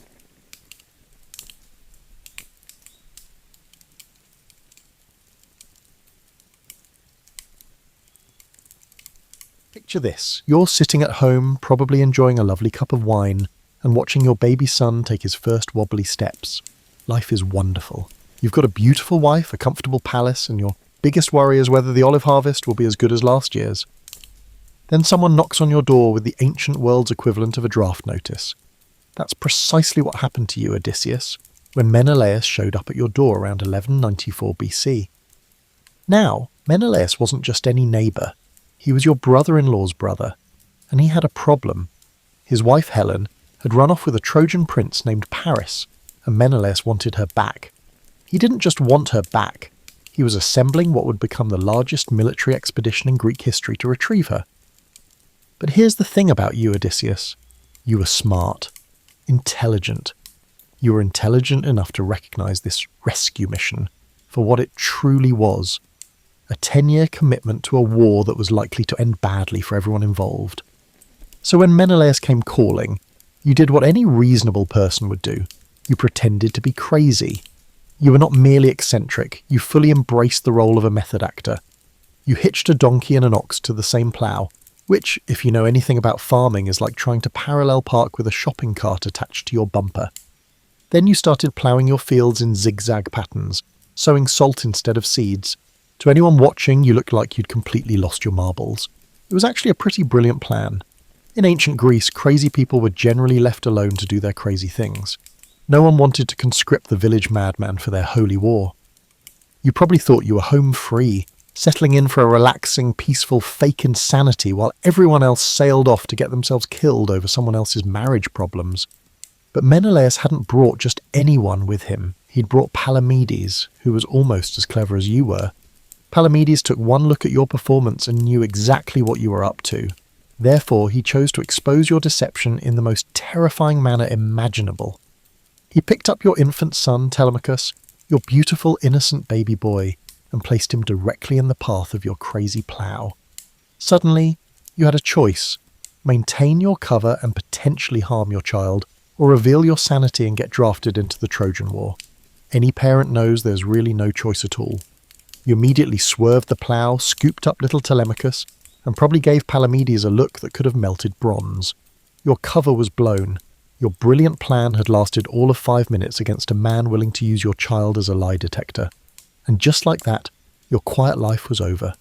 You were now committed to the Trojan War, one of the longest and most dangerous journeys in history. You were too clever for your own good, and someone else was just clever enough to figure you out. As you held your son and looked at the ships waiting in the harbour, you probably had no idea that saying goodbye to your family that day would stretch into a 20-year absence. You believed that you were only facing a difficult year, or possibly 2.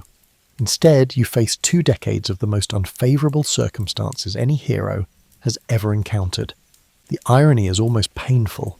Your intelligence, which made you valuable to the Greek cause, also made you try to avoid it. And your love for your family, which motivated your deception, was precisely what Palamedes used to trap you. You were outsmarted by your best qualities, caught in a web woven from your virtues. So there you were, kissing your wife goodbye and promising you'd be back soon, having no idea that soon would turn into a journey so long and strange that people would still be telling stories about it 3,000 years later. Often, being the most intelligent individual in the room can lead to unfavourable outcomes. If you thought the recruitment process was awful, the actual war was like being stuck in the world's most violent and pointless corporate retreat. The war lasted for a solid decade. Imagine your longest, most frustrating work project. Multiply it by every office politics nightmare you've ever experienced, and then add swords and regular attempts on your life. The Trojan War wasn't like the movies make it seem. There were no quick, decisive battles followed by victory parades.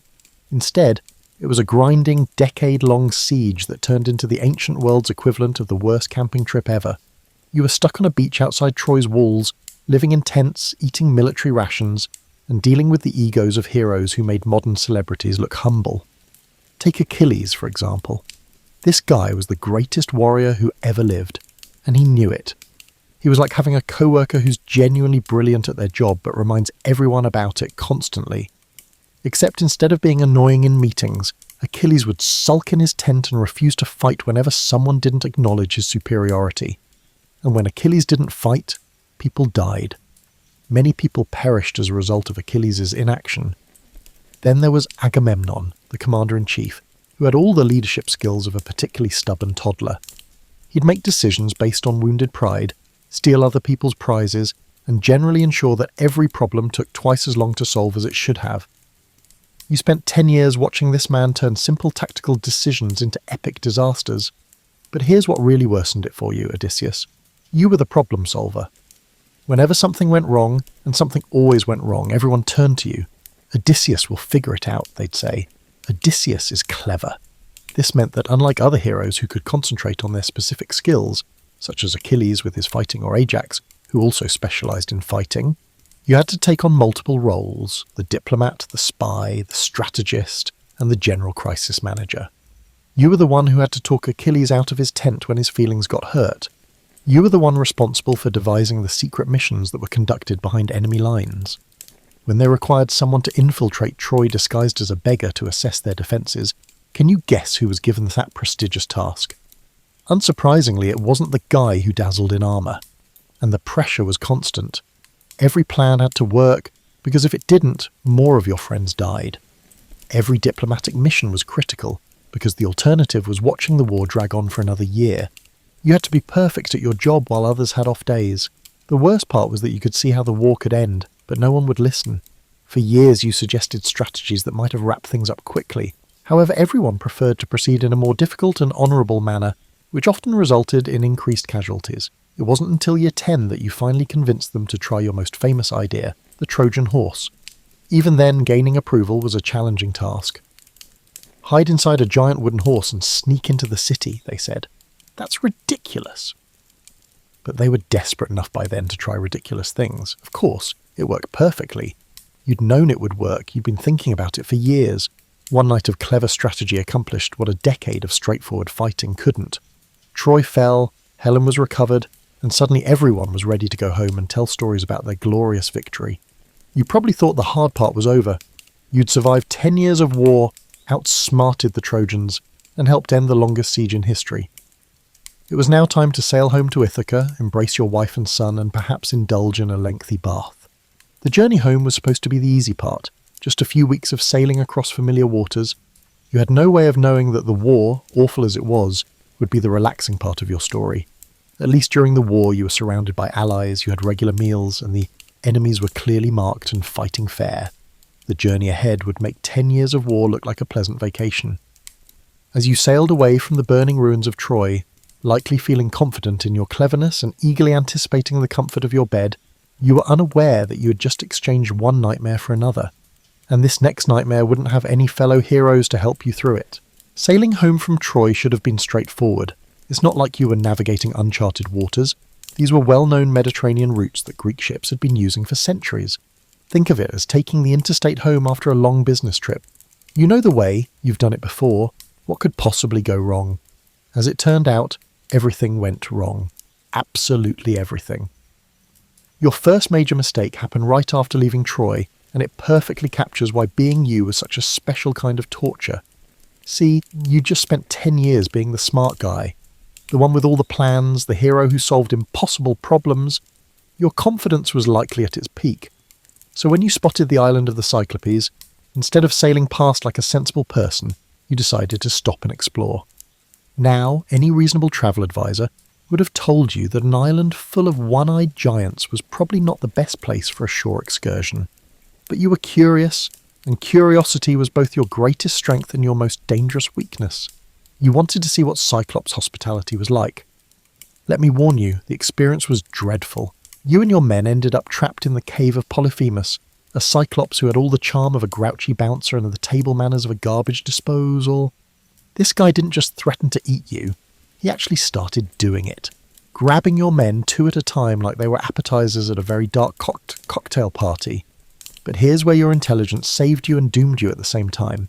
You came up with a brilliant escape plan. Get Polyphemus drunk, tell him your name was nobody, blind him with a sharpened stake, then escape by hiding under his sheep. It was clever, original, and it worked perfectly. However, it didn't work as planned. Because as you were sailing away, safe and sound, and probably feeling pretty pleased with yourself, you made the kind of mistake that would haunt you for the next 10 years. Instead of keeping your mouth shut and counting your blessings, you had to turn around and shout your real name at the Cyclops. "I am Odysseus," you yelled across the water. "Son of Laertes, king of Ithaca, remember that name." It was like escaping from a bank robbery and then stopping to hand the security guard your business card. Polyphemus, being the son of Poseidon, oh yes, you'd just blinded the sea god's favourite child, immediately called Daddy and asked for revenge. And Poseidon, who controlled every wave between you and home, was more than happy to oblige. Just like that, your journey home became a decade-long nightmare of divine harassment. This is what made being you so uniquely awful. Your greatest strengths kept turning into your worst enemies. Your curiosity got you into the trouble, your intelligence got you out of it, and then your pride got you into much worse trouble. It was like being trapped in a cosmic feedback loop designed by a particularly sadistic philosophy professor. From that point on, every day at sea was a new flavour of misery. Poseidon would whip up storms whenever you tried to make progress. Your ships would be sailing along nicely, and suddenly you'd find yourself in waves the size of apartment buildings, with winds that seemed personally angry at you. It was like having the world's worst commute, except instead of traffic jams, you got supernatural disasters, and the crew started to get nervous. These were experienced sailors who'd survived the Trojan War, but even they began to wonder if maybe their captain had angered the wrong god, which of course you had. Every time lightning split the sky or a wave threatened to capsize your ship, you could practically hear them thinking, maybe we should have stayed home and pretended to be crazy too. The really maddening part was that you could see other ships sailing by without any problems. Poseidon's grudge was specifically against you. Other sailors were having perfectly normal voyages while you couldn't go 5 miles without encountering some maritime disaster that violated several laws of physics. You were starting to realise that getting home wasn't going to be just difficult, it was going to require surviving whatever creative punishments an angry god could dream up. And Poseidon, as it turned out, had a very good imagination and a very long memory. The son you'd left as a baby was growing up without you. Your wife was dealing with increasingly aggressive suitors, and your kingdom was slowly falling apart, all because you couldn't resist solving one more puzzle and then bragging about it. If you've ever been on a vacation where everything that could go wrong did go wrong, you might sympathise with what happened next.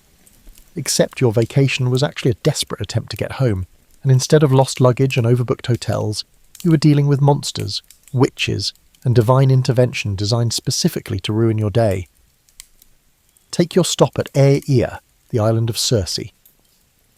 Now, Circe was a witch, not the harmless crystal-collecting kind, but the turns men into pigs variety. When your advanced scout team went to explore her palace, they came back as actual swine, not metaphorically. Your crew's men were oinking and rooting in the dirt, which was probably not what they signed up for. So there you were, faced with another impossible situation that somehow became your responsibility to fix. Everyone looked at you like, "Well, Odysseus, you're the clever one. How do we turn pigs back into people?" It seemed as though this was a common issue that any sane captain should be capable of resolving. Fortunately, or unfortunately, depending on how you look at it, Hermes showed up with a solution, a magical herb called moly that would protect you from Circe's magic. But here's the thing about divine assistance, it always comes with strings attached. Hermes didn't just hand you the herb and wish you luck. Hermes provided you with detailed instructions, essentially instructing you to seduce the witch without allowing her to seduce you back, and to persuade her to assist you instead of transforming you into livestock. This task was like being told to negotiate a business deal with someone who had already demonstrated they preferred to turn negotiating partners into farm animals. The stress level was not insignificant. Amazingly, it worked. You managed to resist Circe's magic, convince her to restore your men, and somehow turn her into an ally instead of an enemy. She even gave you crucial advice about the dangers ahead. You were probably feeling pretty good about your diplomatic skills at this point. Then came the part that should have been a red flag the size of a small country. Circe told you that to get home, you'd need to visit the underworld and consult the dead prophet Tiresias, not send a message to or ask someone else to check with. You personally had to go to the land of the dead and have a chat with ghosts. Let that sink in for a moment. Your GPS directions home included a literal trip to hell. The underworld wasn't like the cozy afterlife you might imagine from movies. It was a grim, grey place filled with the shades of everyone who had ever died, all of them desperate to drink blood so they could remember what it felt like to be alive.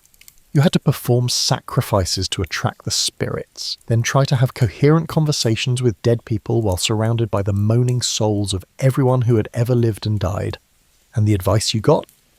Tiresias basically told you that your journey was going to be even worse than you'd imagined. Poseidon was still furious. You'd face temptations that would destroy your crew, and even if you made it home, you'd find your house full of men trying to marry your wife and steal your kingdom. After all that, you'd have to go on another epic odyssey to appease Poseidon.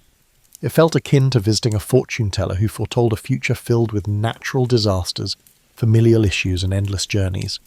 You were still attempting to recuperate from the present natural calamities, familial issues, and unwelcome journeys. But the underworld visit did give you one thing: perspective. You saw the shadows of your fallen comrades from Troy, including Achilles, who uttered a quote that likely encapsulated your entire situation. "I'd rather be alive and serving someone else than dead and ruling over all these shadows." Even the greatest hero of your generation was saying that any life, no matter how difficult, was better than being dead. Depending on how you viewed your current situation, it could be both comforting and terrifying. As you sailed away from the underworld, back toward the world of the living, you probably realized that you were only halfway through your trials. Every solution led to new problems, every ally gave you advice that made your journey longer and more dangerous, and every display of cleverness seemed to paint an even bigger target on your back. The dead had confirmed what you were starting to suspect. The problem wasn't just bad luck or divine displeasure. This was a test designed by the universe itself, and the passing grade was somehow surviving long enough to see home again. After your charming vacation in the underworld, you might have thought the worst was behind you. You'd talked to dead people, received prophetic warnings, and survived a literal trip to hell. Surely the path ahead would be relatively straightforward, right? This type of optimism makes your existence a uniquely torturous experience. Next up on your magical mystery tour of Mediterranean misery were the sirens, creatures whose voices were so beautiful and persuasive that they could lure any sailor to crash their ship on the rocks just to get closer to the music. They were like the ancient world's version of a honey trap, except instead of corporate espionage, the stakes were death by shipwreck. Now, most sailors dealt with the sirens by either avoiding their waters entirely or putting wax in their ears and hoping for a better outcome. But you, being you, couldn't resist the intellectual challenge. You wanted to hear the siren's song and survive it. You aspired to be the first individual to encounter this legendary temptation and emerge victorious. So you came up with another one of your elaborate plans. Have your crew tie you to the mast, wax up their ears so they couldn't hear anything, and sail right past the sirens while you listened to their song. You made them promise to keep you tied up until you were safe, no matter how much you begged, pleaded, or threatened. It was actually a pretty brilliant solution to an impossible problem. Classic Odysseus, finding the clever third option that no one else had thought of. The plan worked perfectly, which somehow worsened it. The siren song was everything you'd been told it would be, absolutely irresistible, promising you knowledge and understanding beyond anything mortals were meant to possess. You spent the entire encounter straining against your ropes, begging your crew to let you go, probably saying things you'd be embarrassed about later. Your crew, to their credit, followed orders and kept you tied up until the danger passed. But the experience made you aware of what you lacked, which is worse than ignorance. You tasted forbidden knowledge and survived, but the memory of what you couldn't have probably haunted you for years. And that was just the warm-up act. Next came the Strait of Messina, where you had to choose between Scylla and Charybdis, literally the origin of the phrase between a rock and a hard place. On one side was Scylla, a six-headed monster who would snatch sailors from passing ships. On the other was Charybdis, a massive whirlpool that could suck entire vessels down to the ocean floor. This wasn't a puzzle you could solve with cleverness. It was pure horrible mathematics. Lose 6 men to Scylla, or risk losing everyone to Charybdis. There was no third option, no creative solution, no way to outsmart the situation. You had to choose which of your men would die. You chose Scylla because losing 6 was better than losing everyone. It was the right tactical decision, the logical choice, the option that saved the most lives. It was also the kind of choice that haunts you forever. You had to watch 6 of your companions, men who had followed you through 10 years of war and years of wandering, get snatched away by a monster while you sailed past, unable to save them. This is what made your journey uniquely torturous. It wasn't enough that you faced impossible challenges. You had to make impossible choices.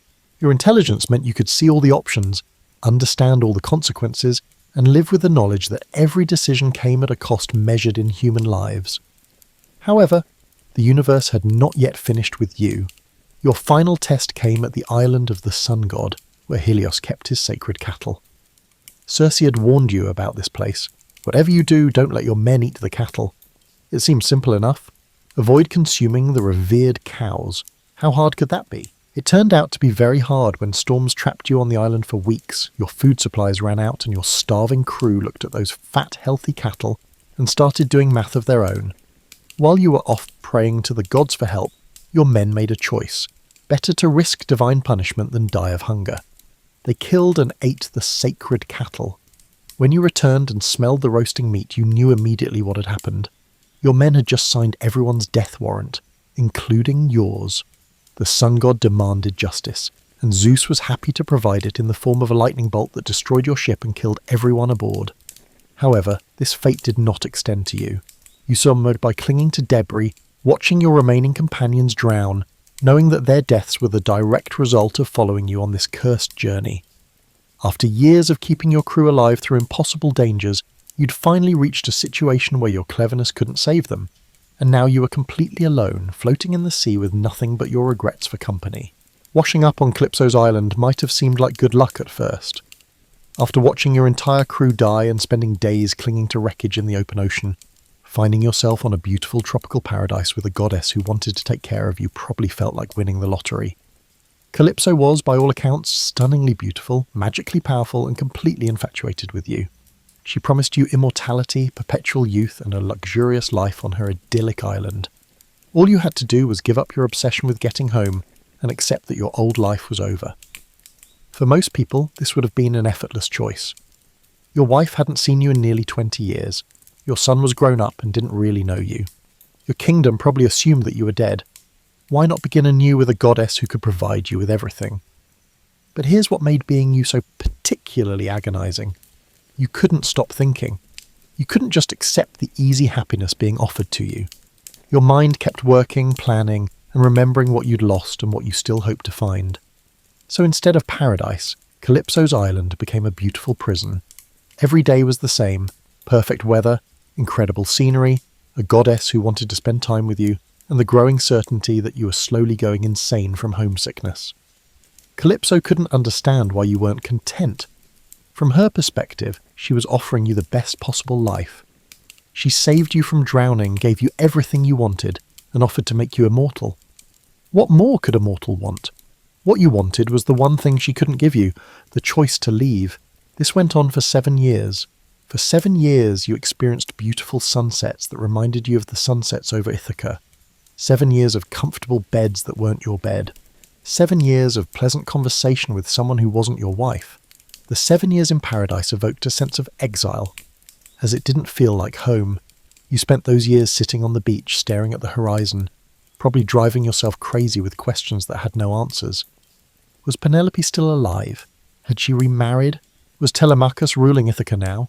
Did anyone remember that you'd once been a king, a hero, a husband and a father? The worst part was that you couldn't even properly hate Calypso. She wasn't evil like the Cyclops or monstrous like Scylla. She genuinely cared about you and couldn't understand why her love wasn't enough. She was trying to give you happiness, and your rejection of that happiness hurt her feelings, so you were trapped not just by divine power, but by guilt. Every day you spent longing for home was a day you were essentially telling this goddess that her perfect love wasn't good enough for you. Which, technically, it wasn't. But explaining that to someone who could turn you into a tree if she got frustrated required considerable diplomatic skill. The psychological torture was exquisite. You were surrounded by everything most people would consider happiness, and you were miserable. You had the love of a goddess, and you wanted the love of a mortal woman you hadn't seen in decades. You were being offered immortality, and you wanted to go home to grow old and die. It was like being offered the perfect job in a city you hated, or being given a mansion in a place where you didn't know anyone. It was both objectively wonderful and subjectively unbearable. And through it all, you had no idea if your suffering meant anything.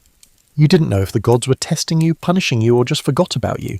You didn't know if Penelope was faithfully waiting or if she'd moved on with her life.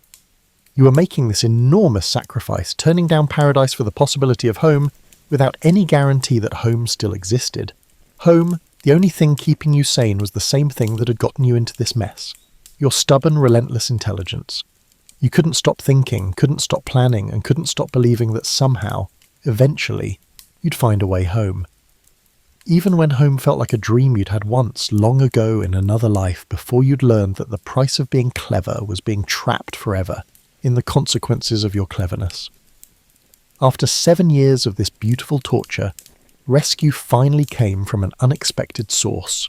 The gods themselves had grown bored with your situation and decided to intervene.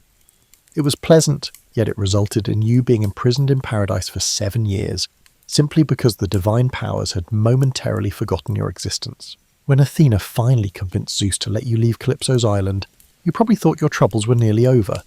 Sure, you still had to cross the sea on a makeshift raft, and yes, Poseidon got in one last shot by wrecking your boat just before you reached land, but you'd survived worse. The coast of Phaeacia looked like salvation itself. The Phaeacians were the ancient world's version of an incredibly helpful neighbour, always equipped with the appropriate tool and never posing awkward questions. They fed you, listened to your entire story, which took quite a while to tell, gave you gifts, and then provided you with a magic ship that could sail faster than thought itself. Finally, you were returning home in luxury. However, this is where your situation reached peak cruel irony. After 20 years of desperate struggle to return home, you slept through the moment of your actual arrival. The Phaeacians left you and their gifts on Ithaca's beach and sailed away before you woke up. You literally missed your homecoming. When you finally opened your eyes, you didn't even recognize your island.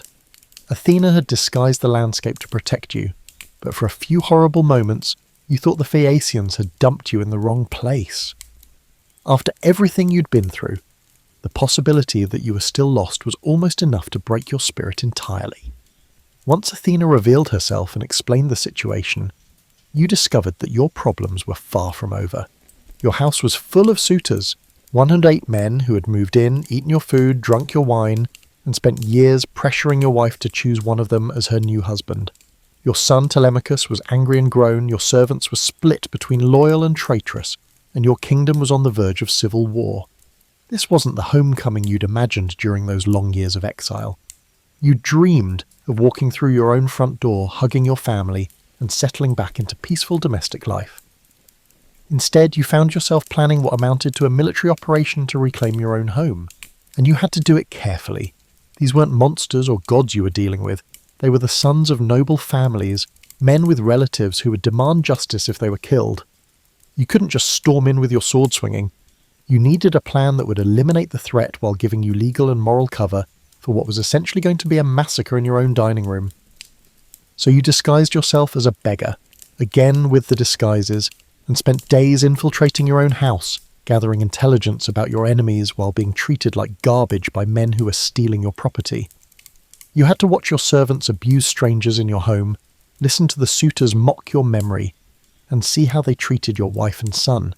The psychological strain must have been incredible. You were home, finally home, but you couldn't reveal yourself to the people you loved most. You had to watch Penelope's pain without being able to comfort her, see Telemachus's anger without being able to guide him, and observe the destruction of everything you'd built without being able to stop it. Even your reunion with Penelope was complicated. She'd survived 20 years of pressure, threats, and uncertainty by becoming cautious and clever herself. When you finally revealed who you were, she tested you to make sure you were really her husband and not some god or shapeshifter playing a cruel trick. After decades of dealing with deception, she couldn't trust even the man she'd waited for.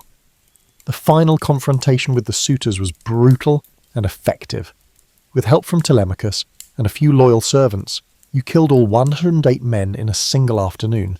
It was tactically brilliant and morally justified, but it was also mass murder in your own home. The magnificent hall where you'd once entertained guests was now full of corpses, and even then it wasn't over. The families of the dead suitors wanted revenge, naturally enough. You'd eliminated one threat only to create another. It took divine intervention from Athena to prevent your homecoming from starting a civil war that would have destroyed the kingdom you'd fought so hard to reclaim. After 20 years of being Odysseus the wanderer, the survivor, the clever hero who could overcome any obstacle, you were finally back to being Odysseus, the king, the husband, and the father. But those roles didn't fit quite the same way anymore. You'd changed, your family had changed, and your kingdom had changed. Home was still home, but it wasn't the same home you'd left. The man who once confidently taunted a Cyclops had learned about the cost of intelligence, the burden of survival, and the price of getting what you wish for. You were home, but you were also carrying 20 years of impossible choices, lost friends, and memories that would never quite let you rest. Sometimes the hardest part of any journey isn't reaching your destination, it's figuring out how to live there once you've arrived. After everything you'd been through, that final challenge might have been the most difficult of all. But at least you were finally home. And sometimes, even when home isn't quite what you remembered, it's still exactly where you belong.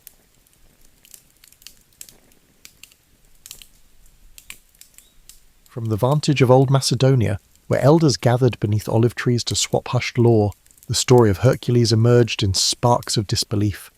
They whispered about a force that blurred the boundaries between the mortal and divine realms. This child, born in modest Tiryns, possessed an unsettling gift. Feats of strength performed so calmly that some wondered if the gods had quietly laid a blessing or a curse at his feet. Tiryns was a farming community framed by rocky hills and cloud-strewn skies, a place defined by the routine labour and rigid social caution. The boy's first display of uncanny power was witnessed by a shepherd. With a single tug, he reined in an ox known to drag grown men like ragdolls. It wasn't the show of force itself that troubled onlookers. It was the eerie silence with which he did it, as though testing a boundary rather than revelling in might. Soon, neighbours recalled other oddities, doors unhinged by a careless push, footprints left in stone, and animals that yielded to his hand without resistance. Though some saw him as Tiryns' protector in training, others felt uneasy. Mortals were fragile beings. Gifts of such magnitude often drew divine ire. Hercules, for his part, behaved like any curious youth, combing riverbanks for turtles or carving shapes into the soft rock. Yet beneath each childlike pastime lurked an awareness of difference. He sensed that the world around him fit like a shirt one size too small, familiar but constricting. A single miscalculation could fracture relationships or destroy trust. As he neared 15, rumours of unnatural predators swept across the farmland. Shepherds muttered of wolves the size of ponies, with eyes lit by feral intelligence. The local militia dared not test the truth of those claims, leaving the fields in a state of hush. Hercules, compelled by equal parts curiosity and duty, gathered a simple spear and ventured into the pine forests alone. For 3 nights, the darkness swallowed him. On the 4th dawn, he reappeared at the village edge, clothes torn, blood running down his arms. Yet he carried no trophy, only the quiet certainty that the threat was gone. Word of his deeds spread through travellers' wagons and along shepherds' routes, echoing into lands beyond. It was said that the monstrous wolves vanished as swiftly as they had come. In the villagers' eyes, such might have signalled a guardian, or even a chosen instrument of the gods. Soon they built humble altars to honour him. They offered tiny bowls of grain and small cups of wine as offerings to the boy who had ensured their nights. Hercules accepted none of it openly. He would pause at those altars, gaze at them in faint puzzlement, then slip away. Inside him, a tug of longing clashed with the weight of expectation. He cherished the farmland's rhythms, morning light over tilled earth, the lull of cicadas in the summer. Yet each casual greeting now carried a jolt of awe, and every dirt path he roamed felt narrower, as though funneling him towards some vast unseen road. Occasionally, he stole into the hills to commune with nature's raw pulse, pressing his broad hands against boulders as though listening for whispered secrets of stone. Tiryns was never the seat of sophistication, unlike Athens or Thebes. It lacked gilded temples and philosophical gatherings. In a way, the simplicity of Tiryns allowed Hercules to flourish without being overwhelmed by rumours. People accepted him, half wary, half hopeful, because they needed him. He held back storms that might devour them in a single gulp. He soon learned of a summons from King Eurystheus of Mycenae, a monarch who demanded fealty and recognised the usefulness of a mortal wielding near-divine might. Friends warned him of palace politics. Even the local priest, stooped with age, cautioned that power-hungry rulers often feed on legends until there is little left of the legend itself. However, Hercules sensed an unspoken reminder that a simple shepherd's life would never be his. Gathering sparse belongings, he took one last look at the farmland, the lopsided fences, the distant bleating of goats that once filled his childhood mornings. Then, as dawn's first gleam touched the horizon, he set out for Mycenae. Those who witnessed his departure claimed a hush fell upon Tiryns, like the land itself held its breath, waiting. The path he walked would lead to triumph and sorrow, forging a destiny both luminous and shattering. In his heart, Hercules hoped to find a way back to quiet fields someday, but deep down, he suspected the gods had other plans entirely. The road to Mycenae stretched through rolling plains dotted with olive groves and jagged hillsides. Hercules travelled quietly, observing the land more than pondering the future. Yet he couldn't ignore the murmur that followed him, a hum of anticipation carried by traders, roadside shepherds, and vagrant bards. Upon arrival at the fortified city, he faced a spectacle: drummers at the gates, banners hoisted high, and crowds craning to see if a rumour exceeded reality. King Eurystheus's palace gleamed atop a rise of white stone. Once inside, Hercules found himself before a ruler whose thin lips twitched at each mention of his name. Despite grandiose surroundings, Eurystheus exuded an air of self-importance, undermined by a hint of anxiety. In the hushed court, courtiers eyed Hercules with an odd mix of curiosity and caution. They had heard the rumours of unstoppable strength. Now they assessed the man himself, broad-shouldered, wind-beaten, eyes calm as still water. Eurystheus wasted no time. "Word of your deeds has travelled far," he said, feigning warmth. "To prove your loyalty, you shall fulfil labours for the glory of Mycenae. And the gods, of course." Applause followed from courtiers, though it felt forced. Hercules bowed, not out of fear, but recognising that refusal would brand him an enemy of a kingdom that seemed both powerful and petty. Besides, he sensed destiny's nudge again, that intangible force hinting these labours might shape his future. His first assignment, the Nemean lion. Villagers near Nemea spoke of a cat the size of a warhorse, its fur impervious to spears or arrows. Eurystheus demanded its pelt as proof. Setting out with minimal supplies, Hercules ventured into a region shadowed by tall grasses and jagged rock. On the second day, he spotted massive paw prints pressed into the soil.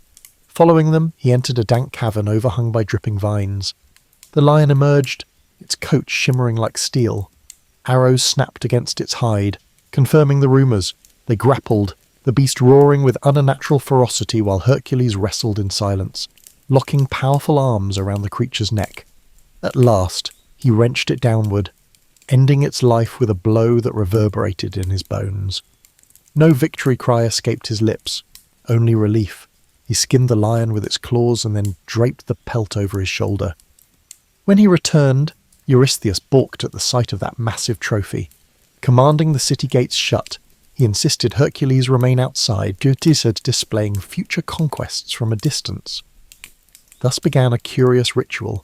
Each time Hercules completed a labour, the king would peer down from the safety of high walls, making excuses to avoid direct contact. The champion, calm in compliance, never argued. He found no pride in forcing an audience. Fulfilling duty was enough. Shortly after, he faced the Lernaean Hydra, a serpent with 9 heads that regrew if cut. Hercules approached the swamp of Lerna, its murky waters stinking of rot. He attacked, but each severed head sprouted 2 more, only with the help of his nephew Iolaus, who cauterized each stump with torchlight. Did Hercules triumph? Lifting the central head, still hissing in death, he returned to Mycenae. The king, peering over parapets, dismissed the victory. "You had help," he sneered. Yet the people watching from afar marvelled. Labourers mounted. The Cyrenaian hind, sacred to Artemis, tested his finesse. He chased it for a year across forests and streams before cornering the golden-antlered creature.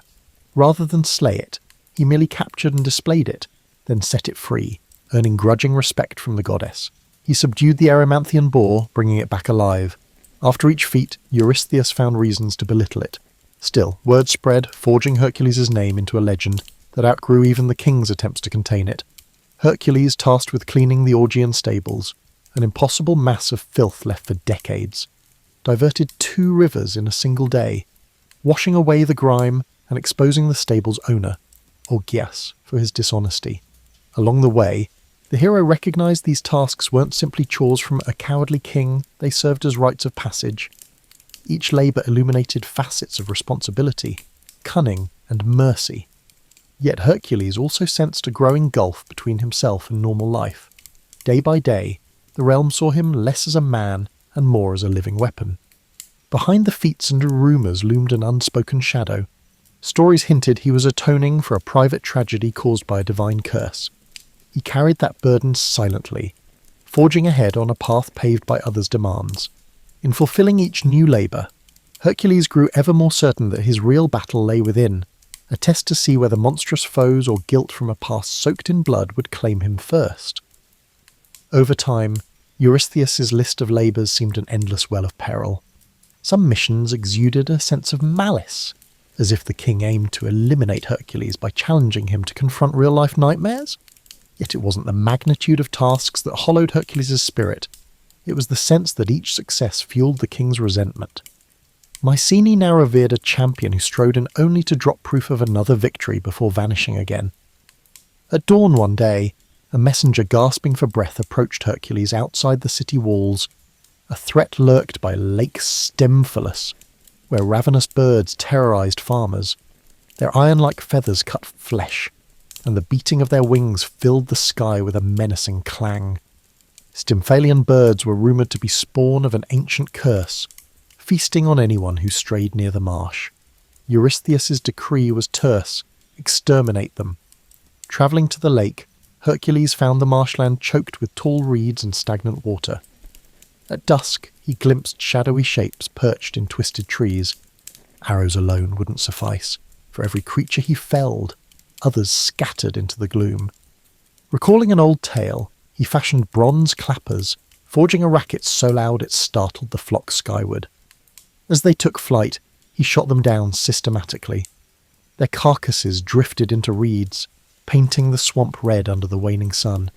The few that escaped took the legend of this unstoppable archer with them. More labour followed. Fetching the Cretan bull, a massive beast rumoured to breathe fire, brought him face to face with an animal maddened by captivity. Rather than slay it, he subdued it and brought it to Mycenae, only to watch Eurystheus cower behind the gate. Later, capturing the mares of Diomedes required wrestling savage horses bred for violence. Some say Hercules fed Diomedes to his mares in a moment of grim poetic justice, ending their thirst for human flesh. Yet it was an act that left Hercules uneasy. Dispatching a tyrant solved one evil, but the memory haunted him. What lines separated righteous punishment from barbarity? In these wanderings, he discovered people who welcomed him as a living legend, yet recognized his underlying melancholy. Children peered around corners, hoping to see the giant who wrestled monsters. Old men offered wine, praising him as champion of the downtrodden. Occasionally, Hercules paused to help build a wall or fix a broken roof, acts of normalcy that anchored him to everyday life. But the moment always came when a new labour call or a rumour of a monstrous threat demanded his presence. At night, he grappled with nightmares. The unwritten story behind his forced servitude gnawed at him, a rumour that he'd once been driven crazed by Hera's wrath, causing him to commit unspeakable deeds against those he loved. Although few dared mention it aloud, the weight of that guilt never left his eyes. Even the unstoppable Hercules could not outrun sorrow that sprang from within. Eventually, Eurystheus delivered yet another test, to steal the girdle of Hippolyta, queen of the warrior women known as Amazons. In a land beyond the Aegean, Hercules came upon a culture of disciplined fighters who lived independent of typical patriarchal laws. Initially, Hippolyta welcomed dialogue, impressed by rumours of a hero who balanced power with compassion. She considered granting him the girdle as a diplomatic gesture. But Hera, ever meddlesome, spread deceit among the Amazons, whispering that Hercules planned to abduct their queen.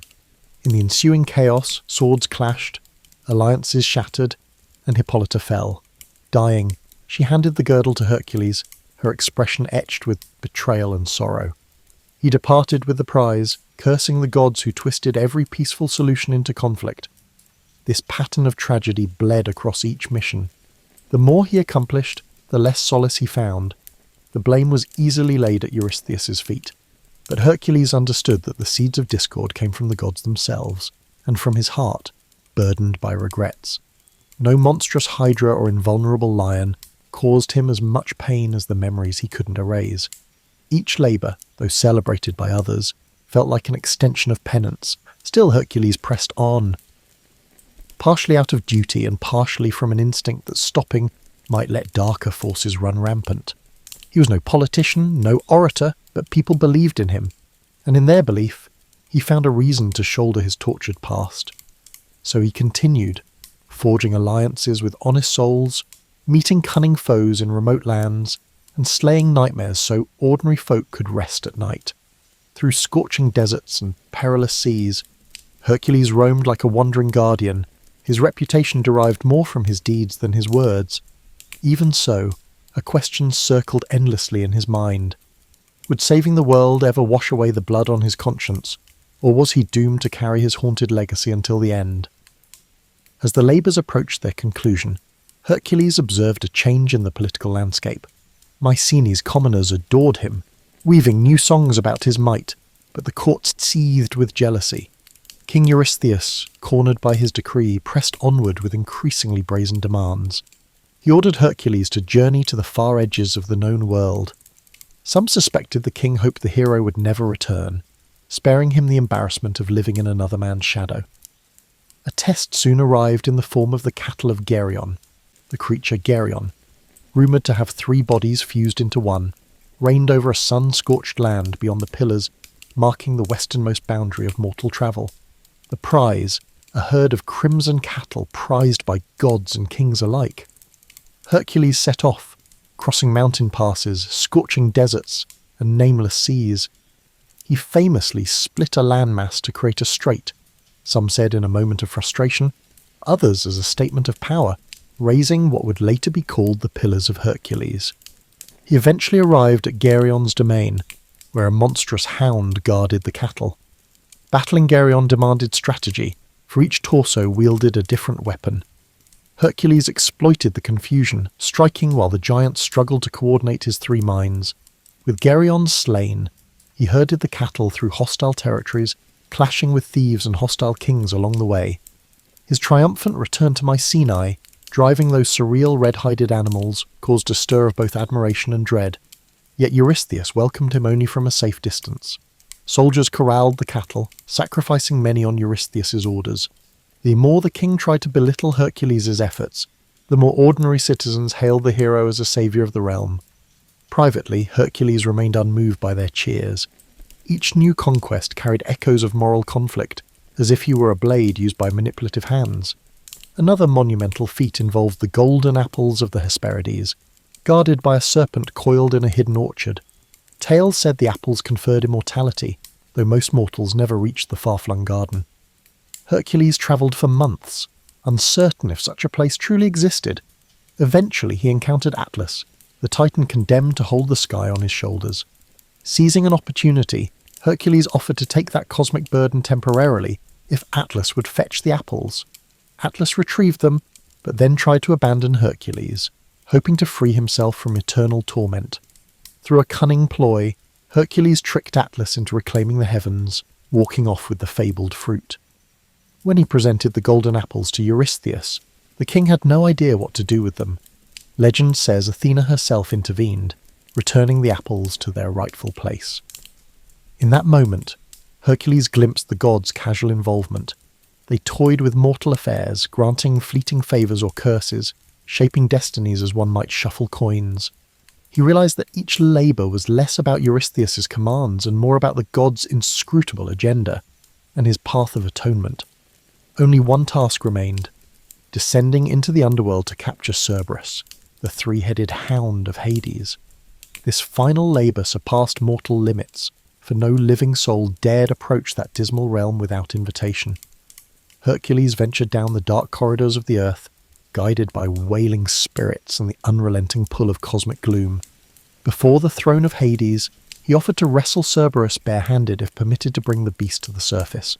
The god of the dead consented, more amused than alarmed. Their struggle was fierce. Each of Cerberus's heads snapped and snarled, snake-like tails lashing in fury. Yet the hero subdued the beast, hauling it above ground to Mycenae's gates. When Eurystheus saw the snarling hound of death, he hid, trembling behind his walls. Hercules, mission done, gently returned Cerberus to Hades. With all labours completed, Hercules stood outside Mycenae's walls, eyes on the fortress that had dominated his life.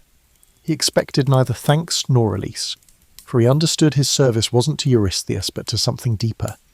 Turning from the city, he felt both emptiness and freedom. He had conquered beasts and braved terrors unknown to mortal men. Now, the question loomed: could he conquer the shadows that clung to his heart? He walked away, the crowds uncertain whether to weep at his departure or celebrate their king's deliverance from jealousy. Quietly, Hercules carried with him the echoes of every monstrous roar, every anguished cry, forging a destiny severed from royal commands but still bound by the god's inscrutable design. Released from Eurystheus's demands, Hercules drifted. Some claimed he roamed until he found a remote valley, building a modest home beside a sparkling brook. There, he tried to cultivate olives and vine crops, as though seeking normalcy. Villagers in the vicinity grew accustomed to spotting a giant figure mending fences or hauling timber. For the first time, he blended into daily life, if only briefly. Yet tranquility proved elusive. Strangers arrived, testing the legend. Some wanted to measure strength against the famed demigod, brandishing swords or arrogant boasts. Others offered alliances steeped in hidden agendas. Hercules repelled them, but each confrontation frayed the delicate peace. Rumours circulated about a new champion who might best him, and with each rumour came another challenger. Tiring of this drama, Hercules took to the road, relinquishing the valley to preserve its calm. He wandered from city to city, forging a reputation as a roving problem-solver. In Attica, he drove away raiders who preyed on vulnerable farms. In Aetolia, he mediated disputes among tribal leaders too proud to seek peace themselves.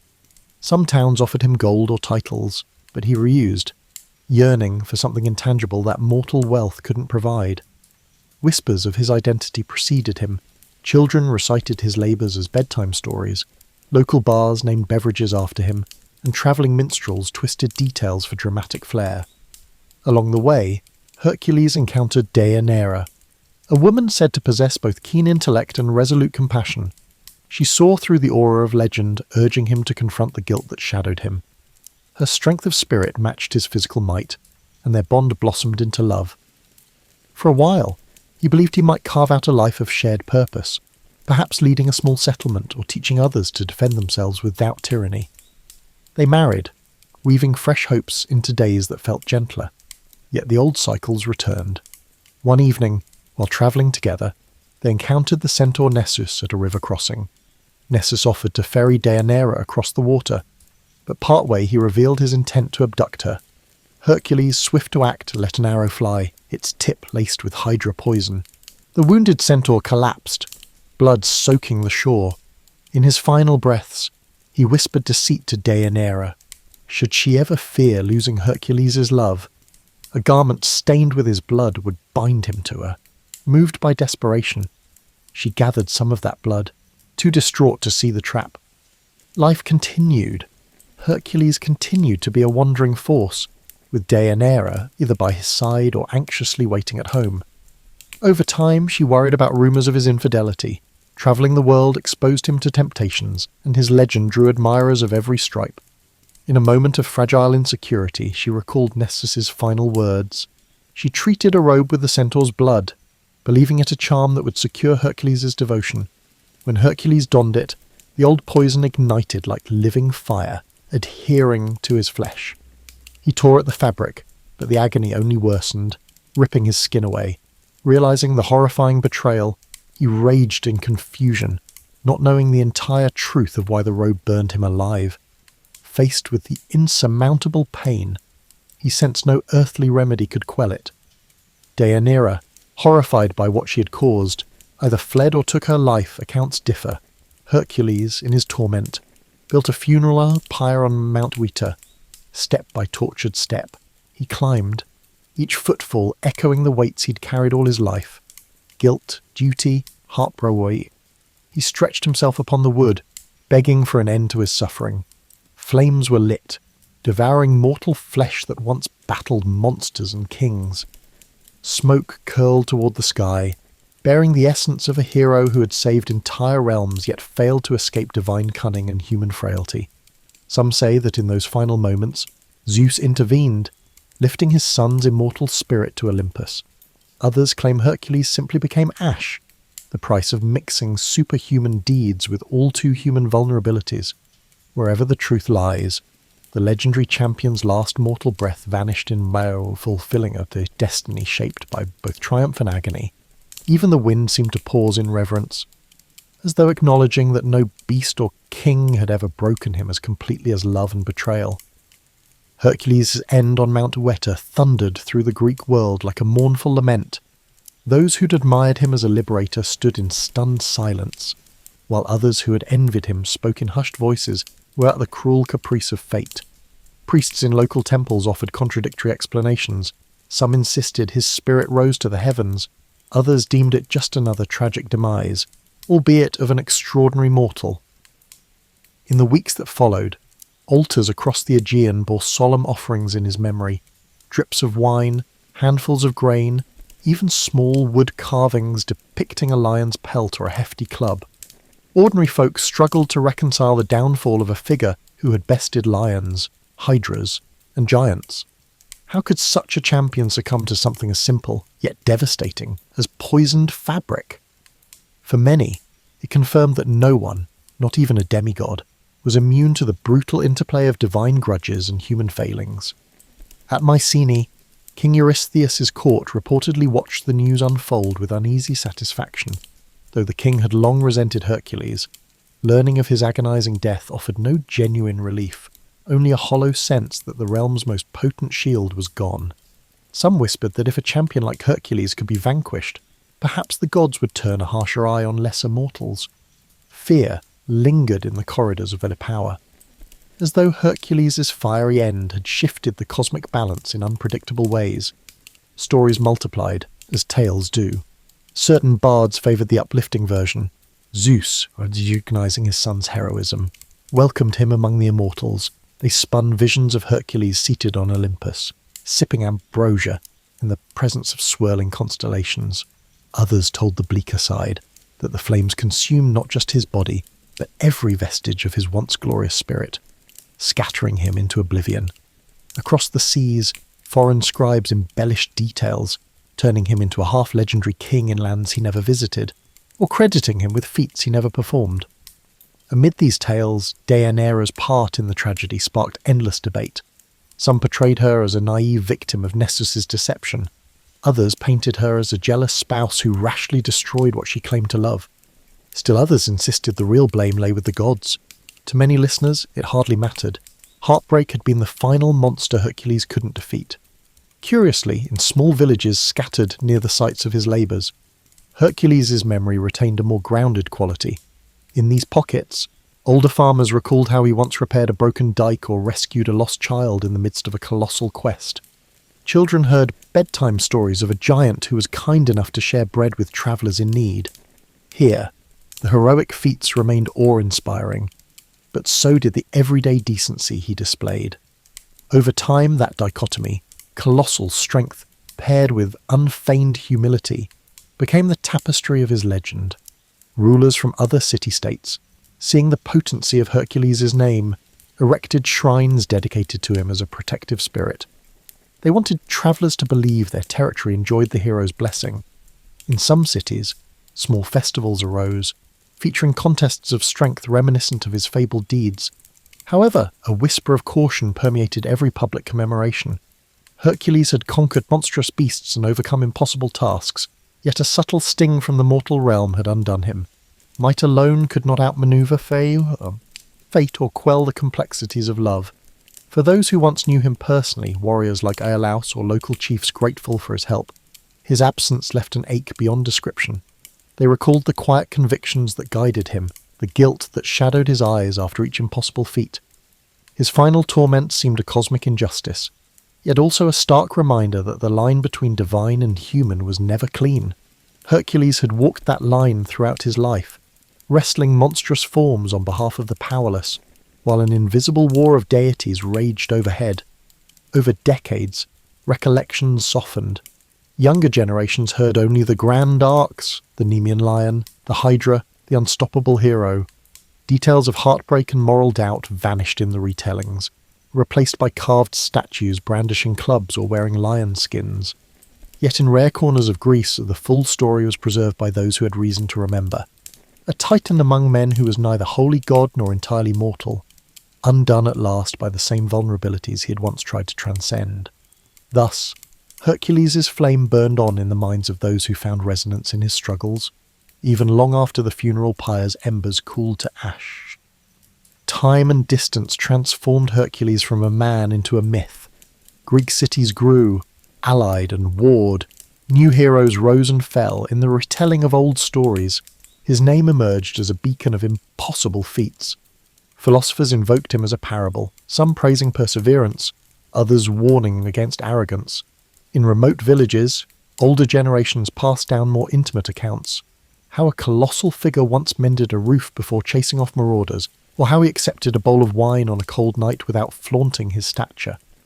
As the classical era gave way to Roman ascendancy, Hercules evolved into a Roman emblem.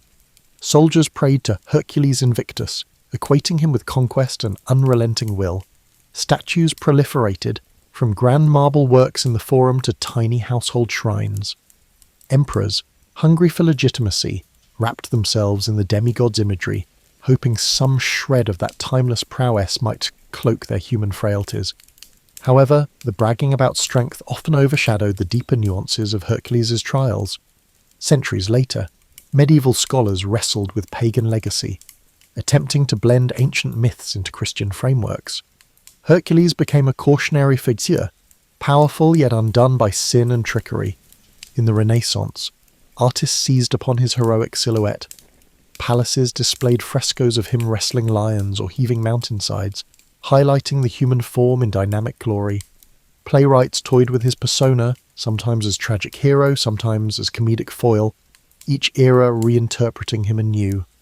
Despite these cultural metamorphoses, echoes of his true complexity endured. In certain monastic libraries, meticulous scribes noted lesser-known episodes. The moral agony behind his labours, the heartbreak that ended his mortal story, and the persistent question of whether he ever truly found peace. For some, he embodied the tragedy of a life shaped by the divine lineage yet rooted in mortal limitations.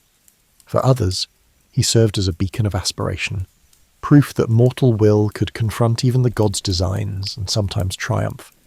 Beyond texts and statuary, Hercules lived on in the intangible realm of folk memory. Fishermen off distant coasts recited short prayers to him before braving storms, as if the old guardian might still shield them from the sea's wrath. Caravans crossing desert routes invoked his name for safe passage.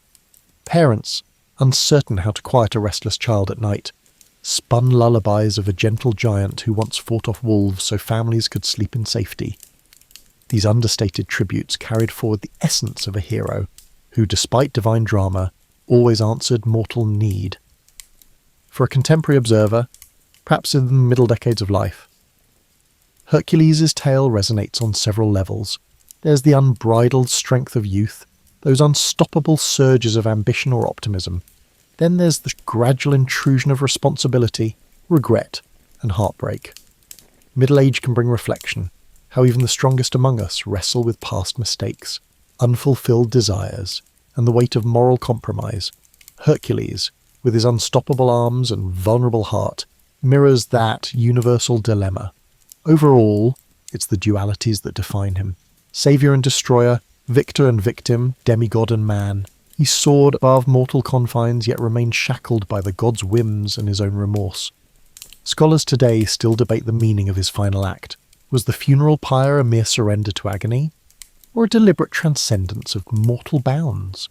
Did the smoke carry him to Olympus, or was it a symbolic final note to the ballad of an exhausted hero?